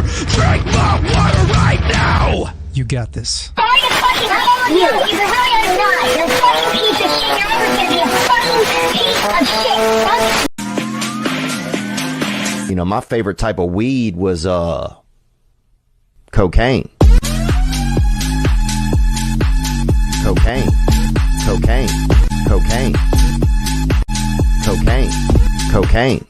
You son of a biscuit-eating bulldog with the French toast. I wouldn't find out about your little doo-doo head cootie queen. Who are you calling a cootie queen, you lit? Oh, you kumquat! No, you're overreacting with when I put your convertible into a wood chipper, stinking extinct face. Uh-oh. You hoboken. Oh yeah, Daddy. Cocaine. Cocaine. Cocaine. Cocaine. Cocaine. Skunk weed. Wanna hit? I'm not it. Are you sure?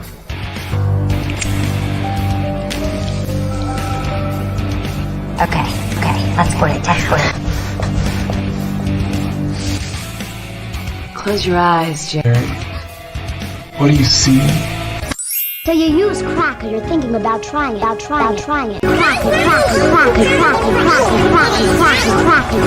So if you're thinking about using crack. Do it! Just do it!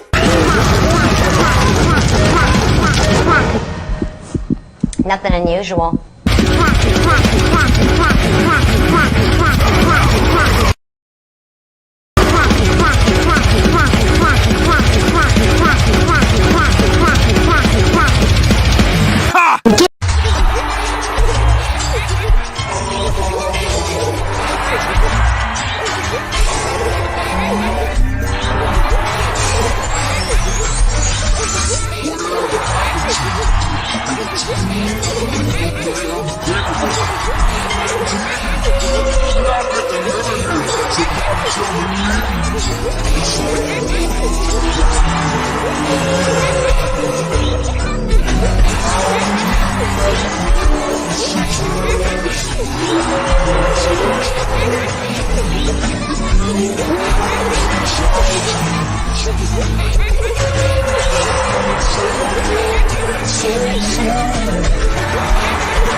If you want to stop me, you're gonna have to fucking kill me!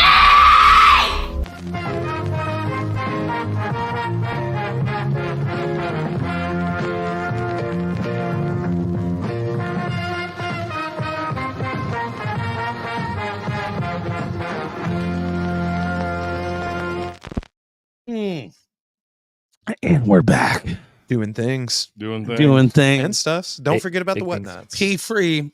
Whatnots. That's the way to be. I Broke have the not seal. broke the seal. Hell yeah. Cut the Hanging strong till the end. Does anybody remember what we were talking about? Oh, hell yeah. I don't. So, all right. We'll start with Cameron. I do Double it. D next.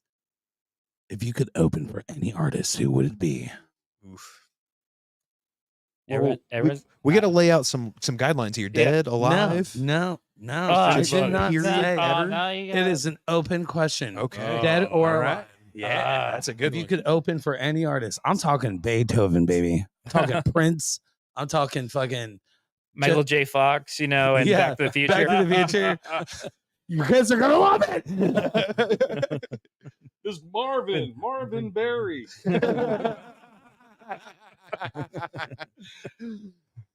Hell yeah. Shit. Well, All right, I'm gonna answer for him. 2005 Fall Out Boy. I'd say Green Day, right? We know Woodstock there, Hell yeah. Okay. maybe, All right. Yeah. or Queen or the Ramones. Hell yeah. Queen? Which Queen? Like Live Aid? Would you open Live Aid?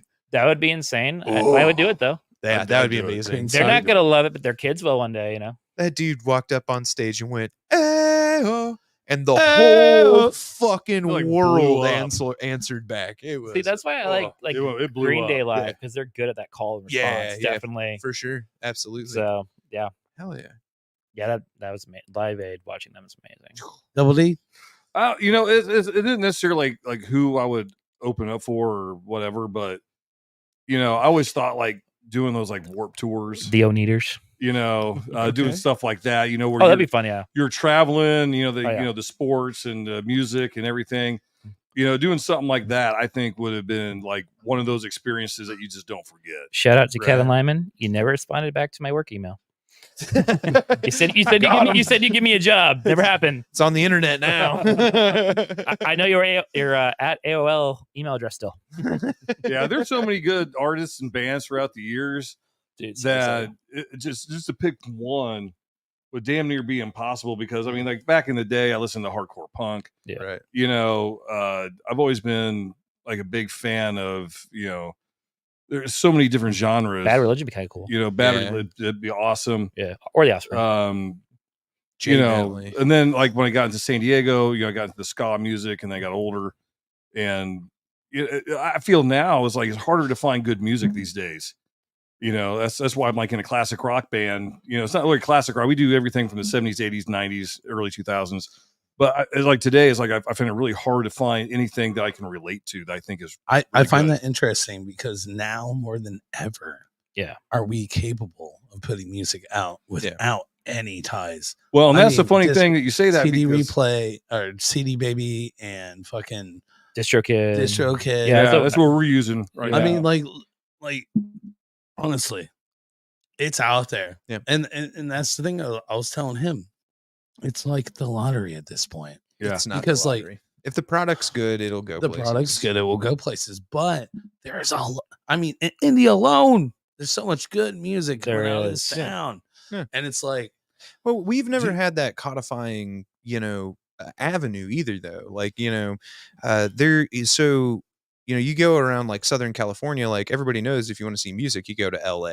Yeah. right. You get in, down in, around like the South and stuff like that. There's like, you have, you go to Atlanta, you go to Nashville. you Yeah. go to Memphis, and like, New Orleans. yeah, well, like our that's little almost amazing. area, aside from like Detroit, like Indianapolis has never really popped. You know what I mean? And it's crazy because there's like a shitload. Hold of on really though, baby kick-ass- face. So let me ask you Baby, guys this question. shut the Talk about fuck up. indie. Talking about indie as a music scene. Let me get you guys' thoughts on this. I got a question for you. Yeah.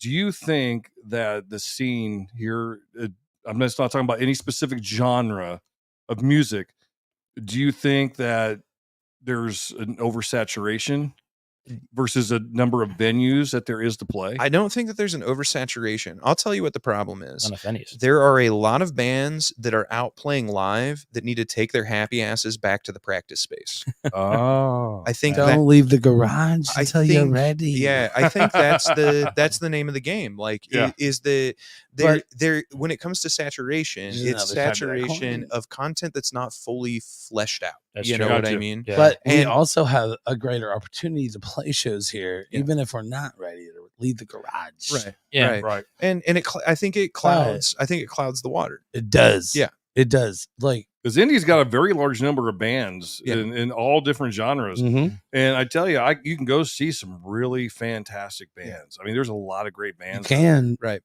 I'm all about I say that and it sounds kind of shitty, but like I'm all about development. In my mind, I suck and I'm trying to get better. You know what I mean? Oh, I've never played well in my mind. Yeah, exactly. Well, and that's what I feel like that's what drives a good product. There's a guitar sitting above you, Didi, that I look at and I'm like, Graves is right. I don't deserve to play that. Graves is right. I'm not worthy. I'm not worthy.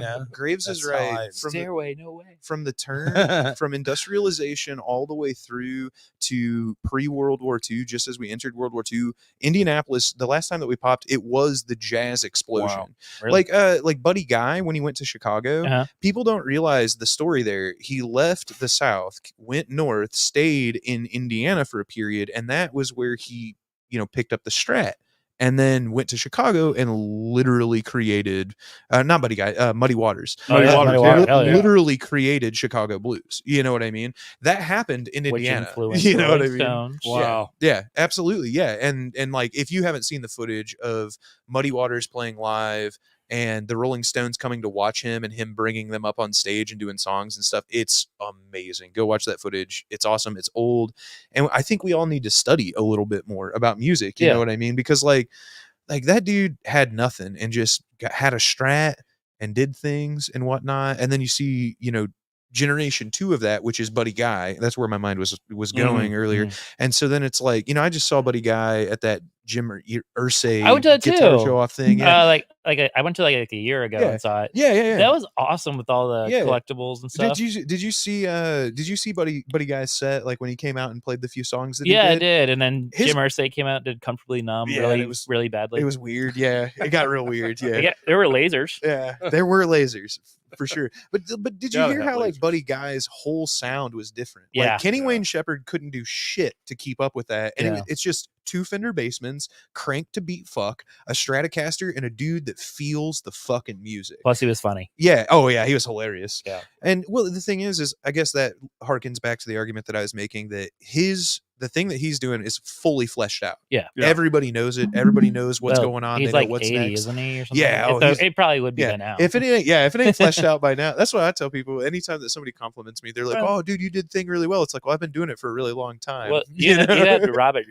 Johnson, who's basically like the godfather of the blues. Yeah. And maybe sold his soul. Probably right. Not. Yeah. But he was like, it'd be cool if he did. Maybe. I don't know. I actually stayed in the hotel that he like wrote the Crossroads in and stuff. Oh, damn. In Galveston. I think it was Galveston, Texas. Yeah. So my brother won a trip to go up to like the Final Four. So we flew out there and it was interesting.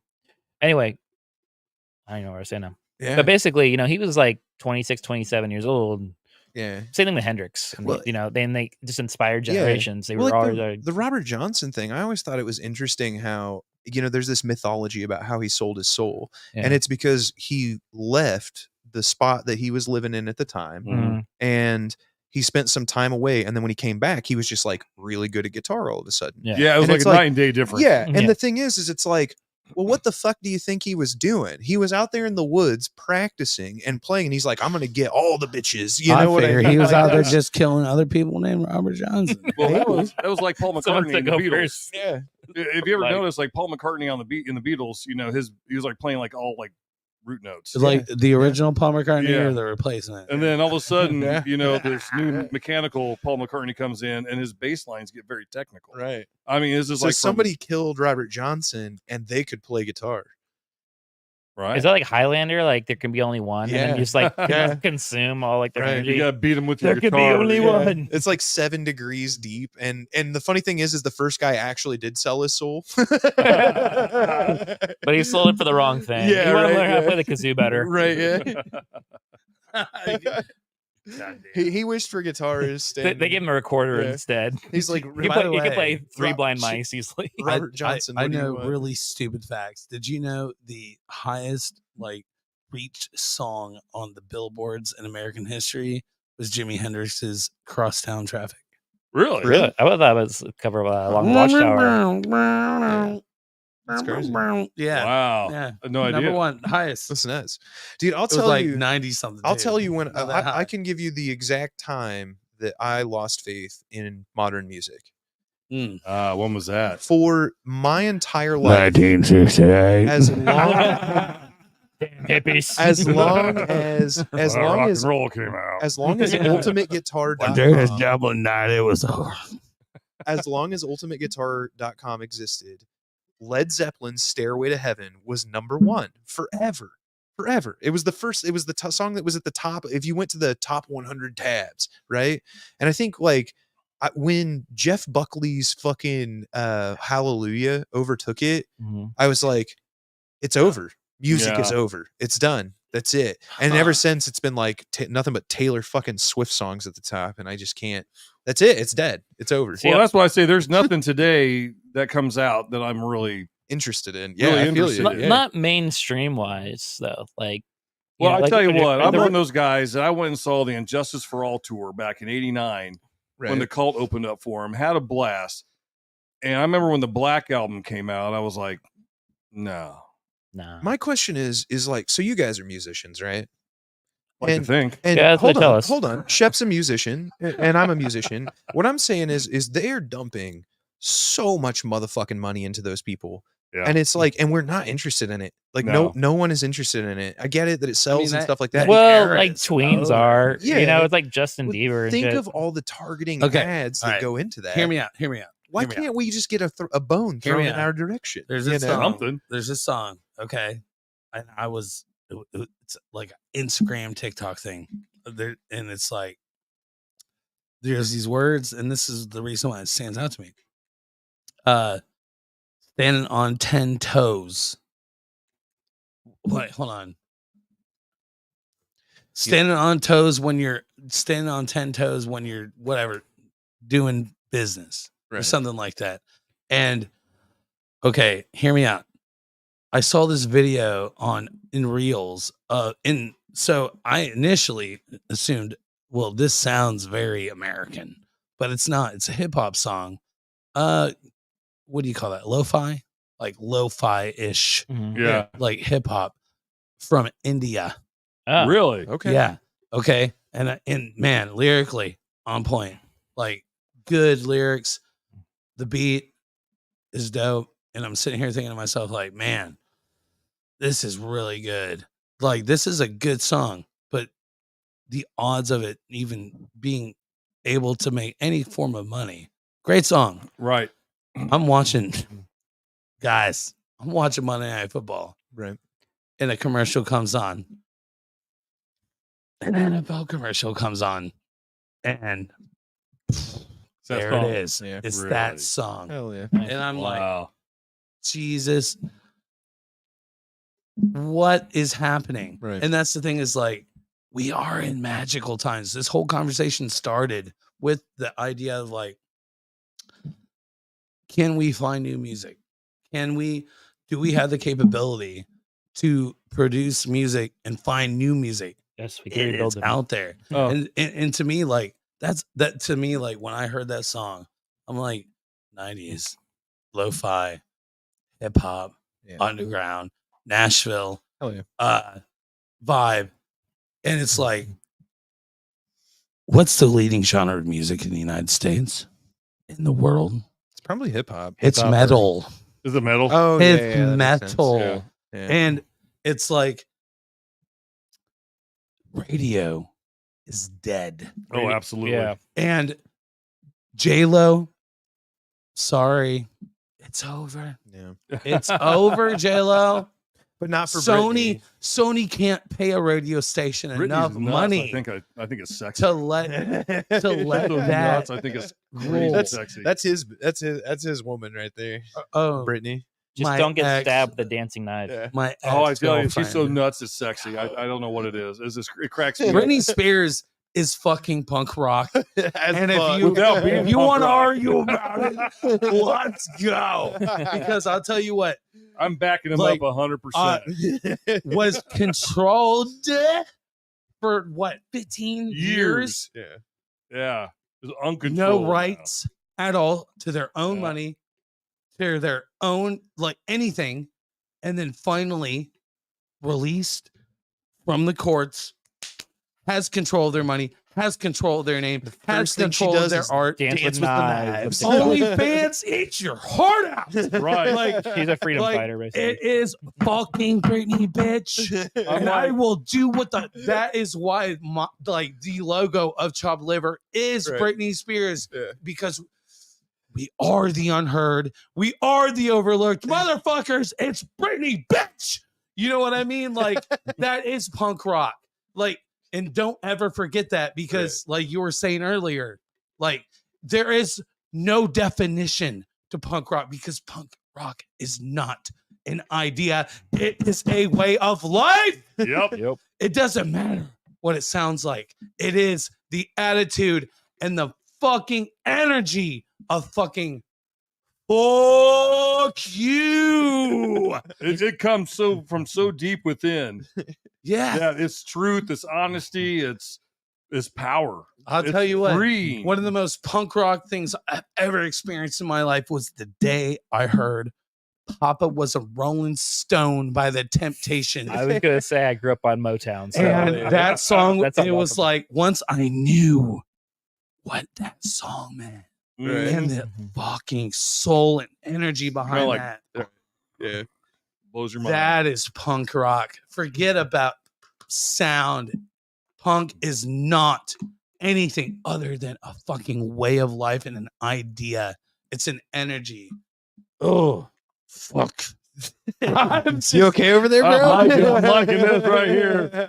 He gets my vote. Brittany is a person like, I'm not saying Justin Timberlake ruined her, but god damn, man, like the shit that like Could you imagine how terrible that would be? for imagine Justin, being though? It's imagine like- being a good person, but having the life of Michael Jackson. That is who Brittany is. So when I thought The about same Britney, story. so I thought about Britney and Stolen. they ended that conservatorship. I'm sitting there like, let her go and let's see what happens. Right. I mean, because she was gonna go do her shit Hell yeah. the way she wanted, live her life the way she wanted, and you knew it was going to be off the hook. It was going to be just completely just whatever. And you got people going, she needs to be back on her conservatorship. She's like, man, I'm like, no, Yeah. she's living her She's a life. fucking peacock. You gotta let her fly. She's gotta fly. Don't go chasing waterfalls. That's right. Yeah, don't creep. I don't want no scrub. Creep. I was thinking That's a more TLC hit me, song. baby, one more time. You ever do a despot? Dude, could you? Yeah, fall of '85. Gator don't play. Dude, could you Gator imagine? don't play no shit. Gator play no shit. Could you imagine being Justin Timberlake though? You get hooked up with that, and you're like, His yeah, we're hoes gonna be be using jimmies. we're gonna be a powerhouse. And then come to find out, like she has no control over anything. Right.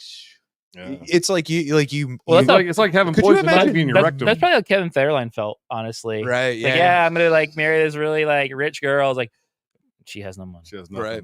Do you think they arranged that? What arrange the marriage? Well, there's so many I don't things know why, but I wrong. kind of doubt it, dude. I'm just throwing shit out, man. There's so many things wrong with what's happened in that what you would call the elite, Yeah. Hollywood music. I mean, parents taking kids' money, as Yeah. they're Yeah. actors or musicians. well, or there was whatever. a law that put in place back in the 1920s or so on it. But yeah, like and Macaulay Culkin, he got screwed. Oh yeah, no, there's tons of them. There's tons of them that got screwed. But yeah, like they take all the money. So they actually like a small. I can't remember what was it.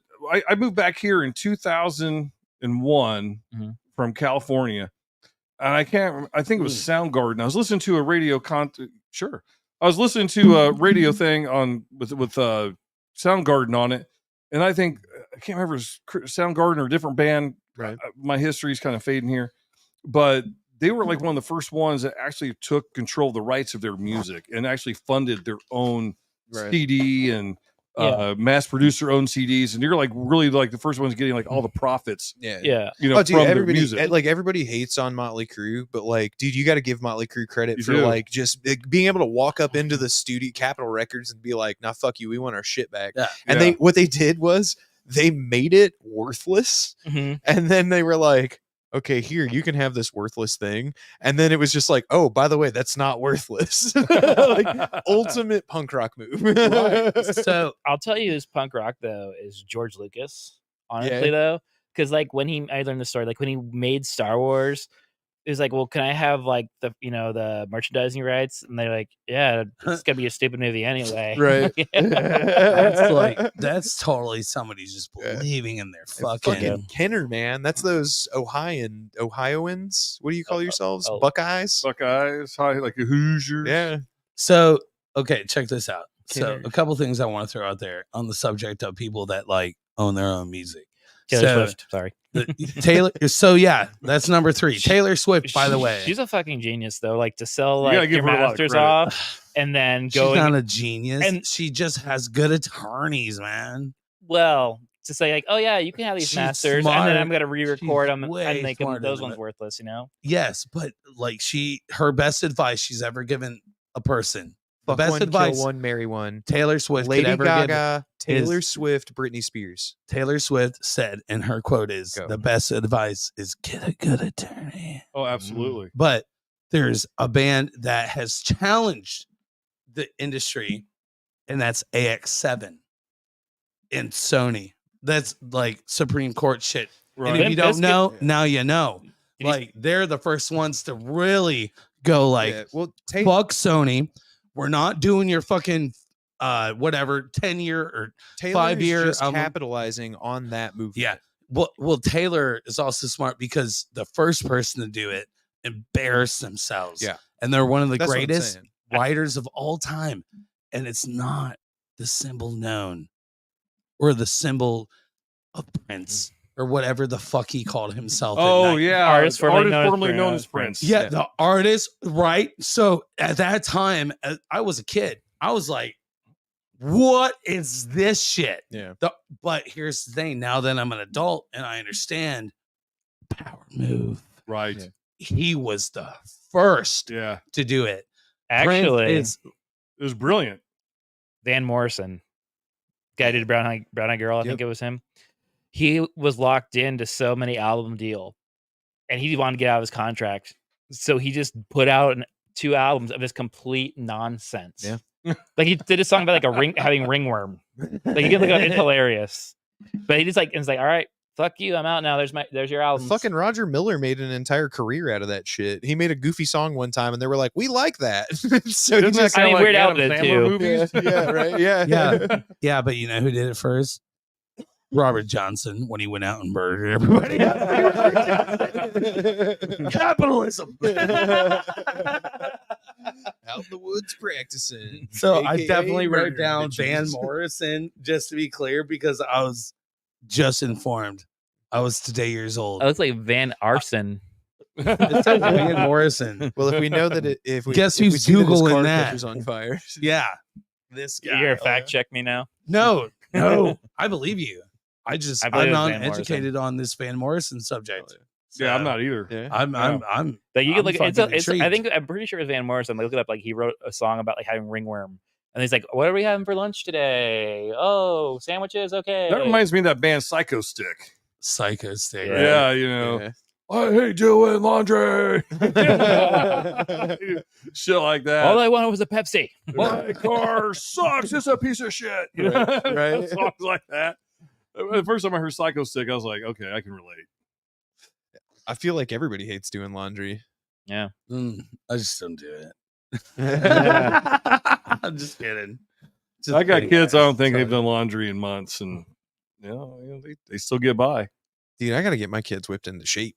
I need them to do some laundry. It's like I can smell your room from outside. Right. That's a problem. Hell yeah. All right. So let's take a segue real quick and give a shout out to our sponsor, The Button Guy. The button guy. The button guy. Hell yeah. Mr. Button Guy. We'll just do the video. Do it. Do the video of the button Real guy. fast. The button guy. Button Guy. I love you, Billy. It was like the Great White Buffalo. The button guy. The song by It will get better, Bobby. the song. These fragments made up in my mind, tormented by the thoughts inside. They're coming like an anaconda, not running. Never take the fall. Every footsteps closing in behind. Surrounded. There's nowhere to hide. Overcoming. Still standing tall. Quit running. I'll let you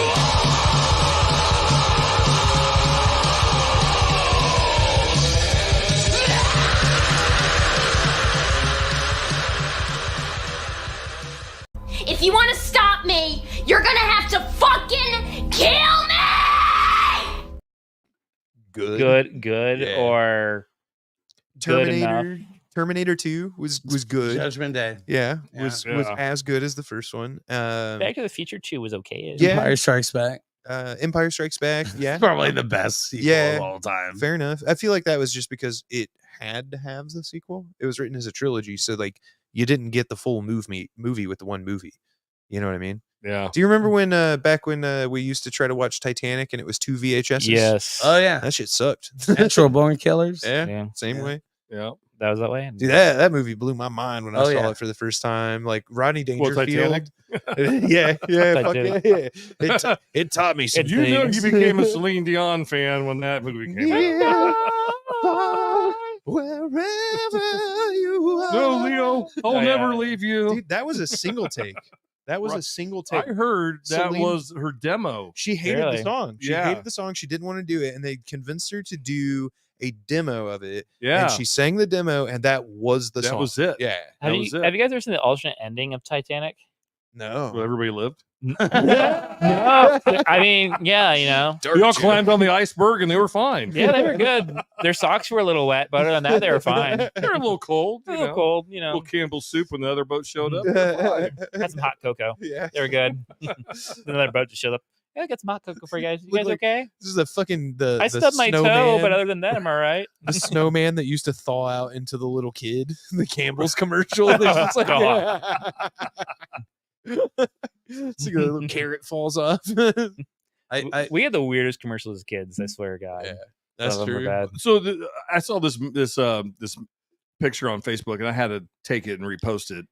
It was a picture of like 1970s classroom with kids with their Halloween costumes on. Mm. Right. It looked like the fucking Purge. Oh God, yeah. Seriously, it looked like terrifying. the Purge. I'm Yeah. like going, oh, it's so creepy compared to what they have today. Oh, it's so worse. Like when you look at like the 1960s and stuff, like Yeah. the mask and everything looked like a total serial Just killer. Oh, fucking yeah. Oh, burlap it's- sack. So I'm and, like, looking at this room going, these are like serial well, killers. they had You the know, real costumes. shit. You know what I mean? Yeah. It's like I need a mask that looks like a burlap sack. It's like, you know, they were like, nah, your mom's gonna give you a burlap sack. That's your costume. And take this Look asbestos at the with you, my holes kids. there. yeah. Asbestos and We'll burn it you a little know, bit to make it like look really bad. Right. It's crazy. All right, dude. guys. So we're getting down to the nitty gritty.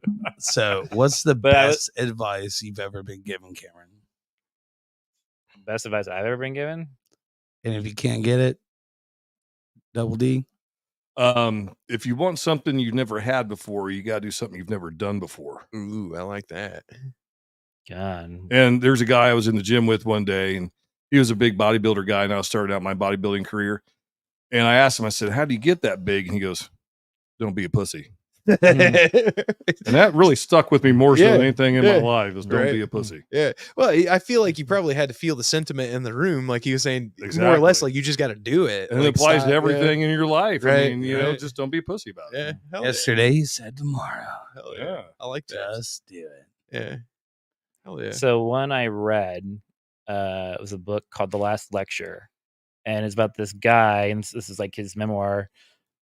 Basically, he did everything in the life he absolutely wanted to do. Like he went to Disney as an Imagineer. He like worked for NASA, all these things, and he was on his deathbed, basically giving this speech in Carnegie Hall to all these students about his life. And one of the ones I picked up from, there were tons in there, but it was obstacles are put in your way to show how bad you really want something. Oh yeah. And the other time I was like at Ball State questioning what I was doing in my life, blah, blah. And I was like in the atrium in the food court, and someone goes to the guy behind the counter, I was like, how's your day going, man? He's like, well, he goes, I woke up today, so things are good. Oh yeah. And I never really thought of that. Like, I get another day. So I always consider every day, no matter what bullshit's going on, however I'm feeling, however that day ended, tomorrow's always a new clean slate. That's just kind of how I live my It's a life. blessing. Yeah. I mean, and I went through like some health scare problems a few years ago. That kind of fucked with me for a second. But I'm just happy to be here. I'm happy to be making music with my friends and having You the are my opportunity. friend Cameron. Yeah. But it's I love you, man. I love you too, man. No, That's not the booze talking. It's not the booze talking. You know? That's awesome, man. But, Like I said, it's all about how long you can spend in the van with each other. That's rad. Right. We'll find out when we drive to Louisville. We end up in a van by the river. Yeah. Heck yeah. Now I used to work with this guy, and you'd walk down the hall, and you go, "Hey, John, how you doing today?" And he goes, "I'm adequate." And you look at him and go, "You're not better than adequate?" He goes, "Well, if I answer I'm adequate, I meet your expectations." I'm like, "You tricky bastard." I think we call those psychopaths. He looked like a 6'7" Colonel Sanders. Oh, You know? So he had like this big long beard. He's like a farmer guy. I mean, he was really nice, but he's like that one guy. You go, if I piss him off one day, I'm not waking up. Right, just snap. It's like in Wayne's World when it starts following Al Bundy. Yeah. Do an alternate ending. Gasworks. Hell yeah. Best advice that I've ever been given is to read a book by Mark Johnson, and it's called A Subtle Art of I'm not giving a fuck. And man, I need a lot of people to read that book right now. Because the whole point is the whole subtle art of not giving a fuck is giving a fuck about the things that matter. Yeah. So I know, like Derek was in the Army and I was in the Navy, and I had one of those jobs that not a lot of people have. I was a search and rescue crewman, combat search and rescue crewman. Oh yeah. So I worked with the special forces guys quite a bit. You know, I'd fly them into different places, and you know, I crashed a helicopter in the South China Sea in 1994. That was you. I was in the back. You know, my pilots flew in the freaking water. I was like, what's this button do? And I guarantee you, after that, food tastes better. Yeah. Life seems a little easier. Yeah. Yeah. And you just Sex is better. really, honestly, just stop giving.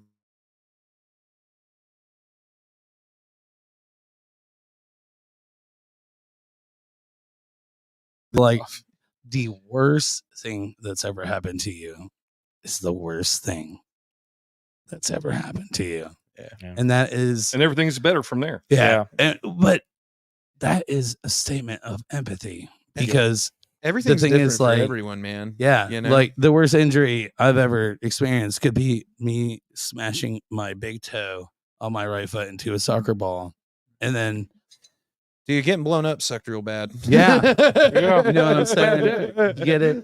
Like, Bleeding from every orifice sucked Yeah. real bad. Yeah. what's the best advice you've ever been given? I'm not gonna give any more advice. No. I'm not gonna talk about Buy advice I've been given. Stilton. I'll tell you what. I'll give. Bitcoin. I'll give. I'll Hey, give a piece of That's advice. a good story right there. I will- I have a Bitcoin story. I will give a piece of advice. I've been searching for a really long time how to sum up a mentality into words. And that mentality is, it kind of encompasses two questions that I've been faced with. And it's from two very different walks of life. I've been asked the question, hey, you were in the military. What kind of person, if anybody on the planet you could choose to fight beside you, like if it was just you surrounded and you got one person to your back, who would that be? Right. Sorry. And also, I've been asked the question of specifically about like gay people in the military, right? And it's like, well, is that the kind of person that you want in there with you, or what's wrong with that kind of person in there with you? And my response to that, I figured out what it is, right? This mentality that I've been trying to express. One of my closest companions' name is German Sanchez. He's a gay man. He's family, his family is Mexican immigrants. I love this man so much. Like, he saved my life, literally and figuratively. I love this man, right? I would choose him to have my back in that situation any day of the week. The advice that I'm giving is the statement that I came up with to kind of describe why and answer all of those questions. It's because in the moment when the only person that he can lean on is me and the only person that I can lean on is him, we don't give a fuck who you're putting your dick in back home. It's about who you're putting your bullets in downrange.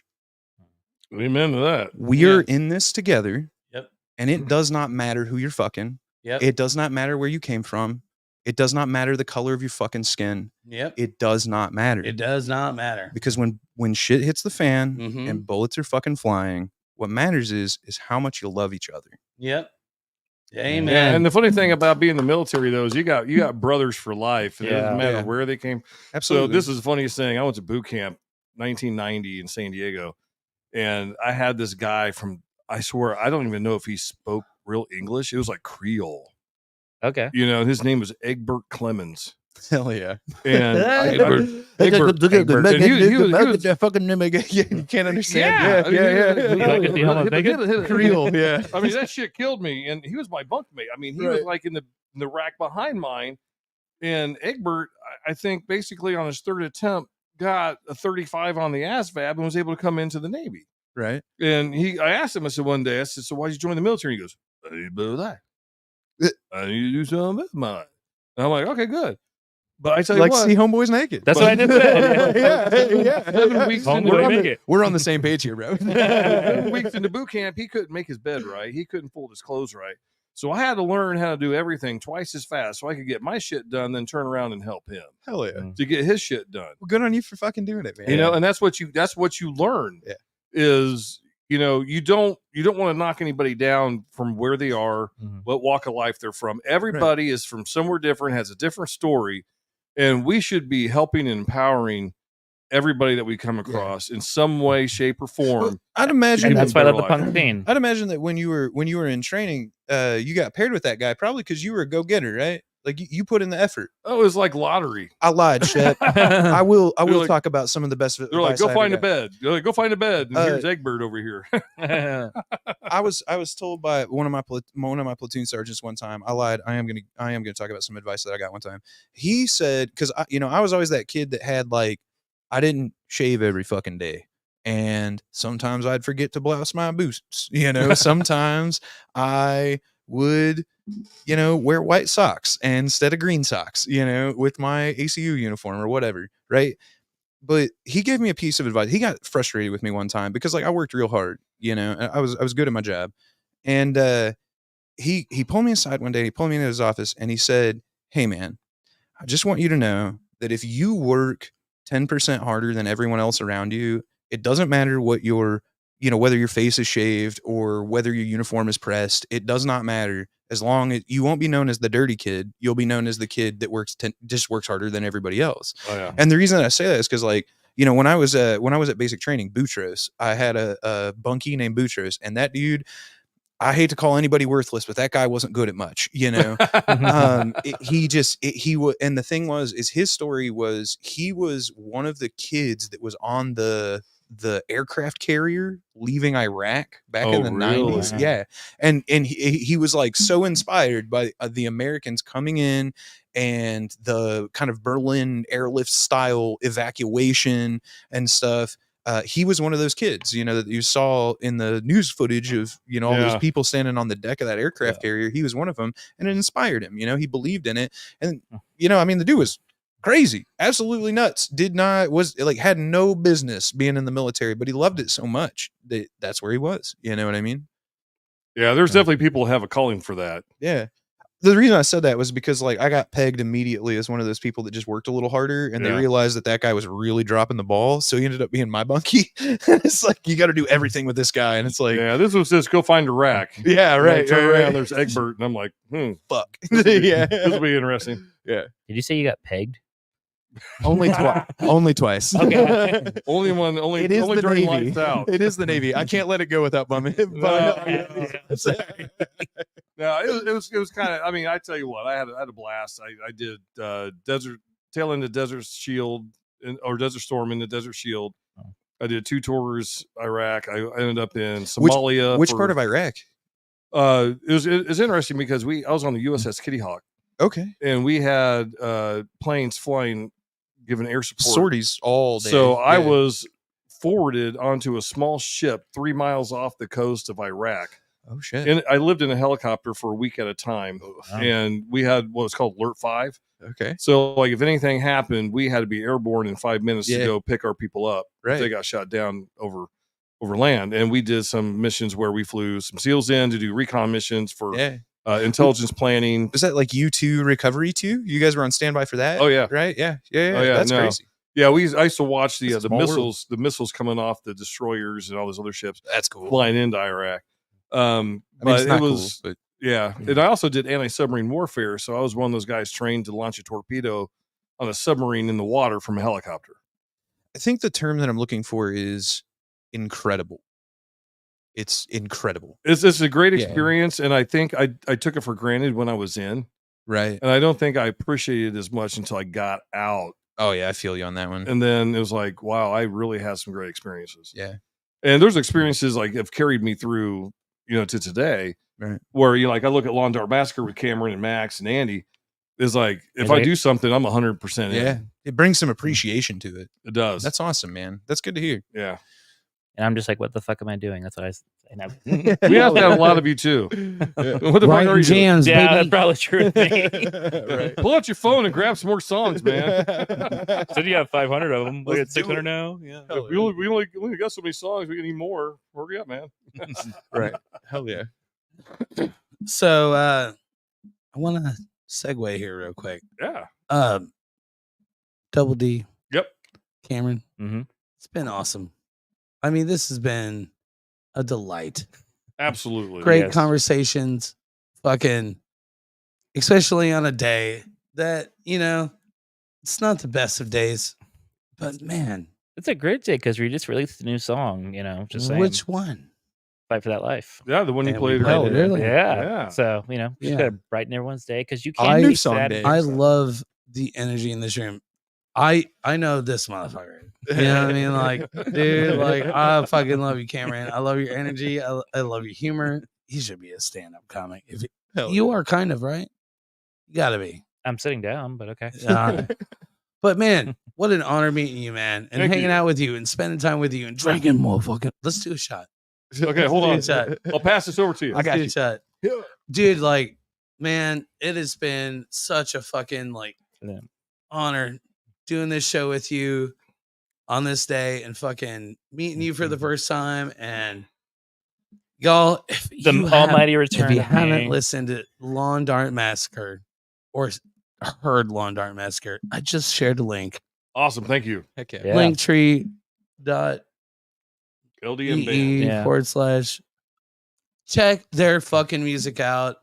Right out the gate. I mean, this show started with a heartwarming story. Like, your entrance back into music is based on your family and your son who passed away. And that is like, I know I got ooey gooey and I'm getting ooey gooey again, but I know, man. That's who I am as a person. I like it. I'm big heart. I'm big love. I think that's why you and I get along so and well. yeah, and it makes I just sense. followed you guys on the I things. see it. Yeah.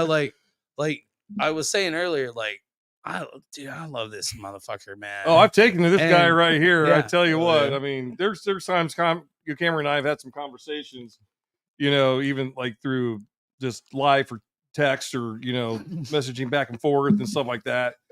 One of the things I like is that, I think we build each other up. That's awesome. We got each other's back. I mean, it doesn't Yeah. matter what it is. And we haven't been together for too long as far as like a band or anything like that. I think but we started in our old band, in February, maybe. Yeah. And then that lasted a few weeks, and then we kind of formed our own thing. So Yeah. That's fucking rad. It's interesting though, because we went from we're just gonna hang out and play songs to no, we're putting out fucking awesome songs, and we're gonna play some shows, and we're gonna take indie by storm. I can't do anything without what's next. Yes. What's And what's next What's is next? the whole reason why we did this podcast. Yeah. Guys, book this fucking band. Oh, shit, man. I was talking about the Woogas, but all right. I some of the meters. All right. Fucking band too. Woogas. Yeah. Let's go. Hey, you know what though? Hey, I know we should talk about this after we go live, but dude, we can. Hey, we're playing next Saturday, and it would be an honor to play with. Not this coming Saturday, the following one. Next Saturday. Yeah. Yeah. Lawn Dart Massacre. What day? It's Saturday the 16th. Yeah. I think Yeah. Max is out of town. Max might be out of town. I know this Saturday my other band's playing in Shelbyville. Mother band. but- Hell yeah. But after that, I don't think I have anything. I mean, So I have no life. I'm a substitute teacher. So Book this band. We're Yeah. putting shit together. It's happening. oh, we're Yeah. gonna. But also, if you guys want to hear us live, check out Vendor's Den of Sin Sunday. Oh, Hell that's yeah. right. We forgot Yeah, about we're that. going down to Louisville. You're okay. So you do have. Well, No, yes hold and on. no. It's not like Yes a and no. show. It's not like a We're show. playing a podcast thing. We're like doing a that. live broadcast, an internet broadcast. What do you got a problem with podcasts now? No. Well, So have you ever everyone heard has one. have you ever heard of Local Overload? No. Local Overload is ran by Harold and Angela Garland. They live down in Seymour, and they promote a lot of local bands. And they have a podcast that they do every Thursday. And I met Check it Harold out. and Angela through Do you know the name of the podcast? the bass player. It's Local Overload. Okay. My bad. Through the old bass player of I just had the band name. American Bombshell. Oh, okay. The old Stevie's bass, band. yeah, David Jones, who was a bass player Wait, for American Bombshell. Bombshell. That's oh, hold on. Used to run Sound at the Rock House.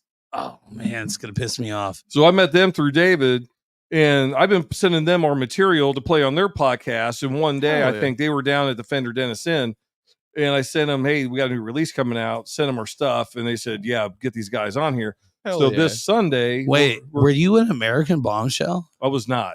I just Okay, I was like, one of the guys I know, David Jones, is with American. Well, was with Okay. American Bombshell. okay, So now we're going down Sunday to Louisville to be on Fender Dennis Inn. It's a live broadcast where we actually we're going to be playing our songs and being interviewed at the same time. Oh, hell So yeah. you'll hear songs from our upcoming EP, plus some other songs that aren't going to be on the EP. They'll be on the final full album, the full album. Yeah. Hell yeah. So yeah, we'll have our EP out here probably. So we got Pretty 11 soon. songs, I think, slated for our album. Our EPs will be 6 songs. Yeah.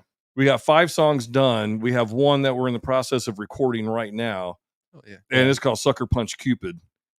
And when we get that one done, we'll be able to launch our 6-song EP out on Spotify and all the major streaming platforms. Yeah, we're excited about Oh, that. yeah. So yeah, So oh, yeah. it'll be fun. And that again, share the link, follow that link, check them out. Book some shows for Do us. the things. Yeah. I was just, booking for 2025 as we speak. Yeah. We'll be and- reaching out. again, I want to reiterate the whole podcast was about Awooga. Oh, yeah. That's so cool. So it's funny. They started out in this rock garage program that was in Castleton. Yeah. Yeah, That's rad. yes. So my son met a couple of the guys through marching band. The Okay. bass player, the drummer, and my son he was playing keyboards, Right. synthesizer. And there's another kid that was in Rock Garage with these guys, and they formed their own band in Rock Garage. And I've had them open up for my other band several times, and they've gotten a rave response. People was going nuts over these 15, 16-year-old guys, Hell yeah. playing, rock music. They go from like Smashing Pumpkins They to played Sweetwater Soundstage, didn't they? yeah. Well, my son did. He did the program down at Wow. Sweetwater, That's awesome. and there was one time that we were playing. Sweetwater, sponsor this show. Yes. Yeah. And Benchmark. And give me a job since I interned So for you. we had them open up for us Give 'em one a time, job. and they actually made more tips than we did. Oh yeah. It was awesome. That's awesome. Yeah. That made me feel great. I'm like, go buy some music equipment, guys. All right. Do it. Can we call the album Just the Tip? Just the tip. Hell yeah. All That's what right, put our y'all. tip bucket. Here's a late night tip.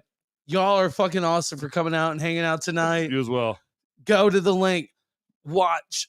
Listen. Fucking Book us. Long Dark Massacre. All right, we gotta go, man. It's been great though. Been an awesome show. Fuck yeah, dude. Awesome. Thanks for having us. Yeah. Cheers.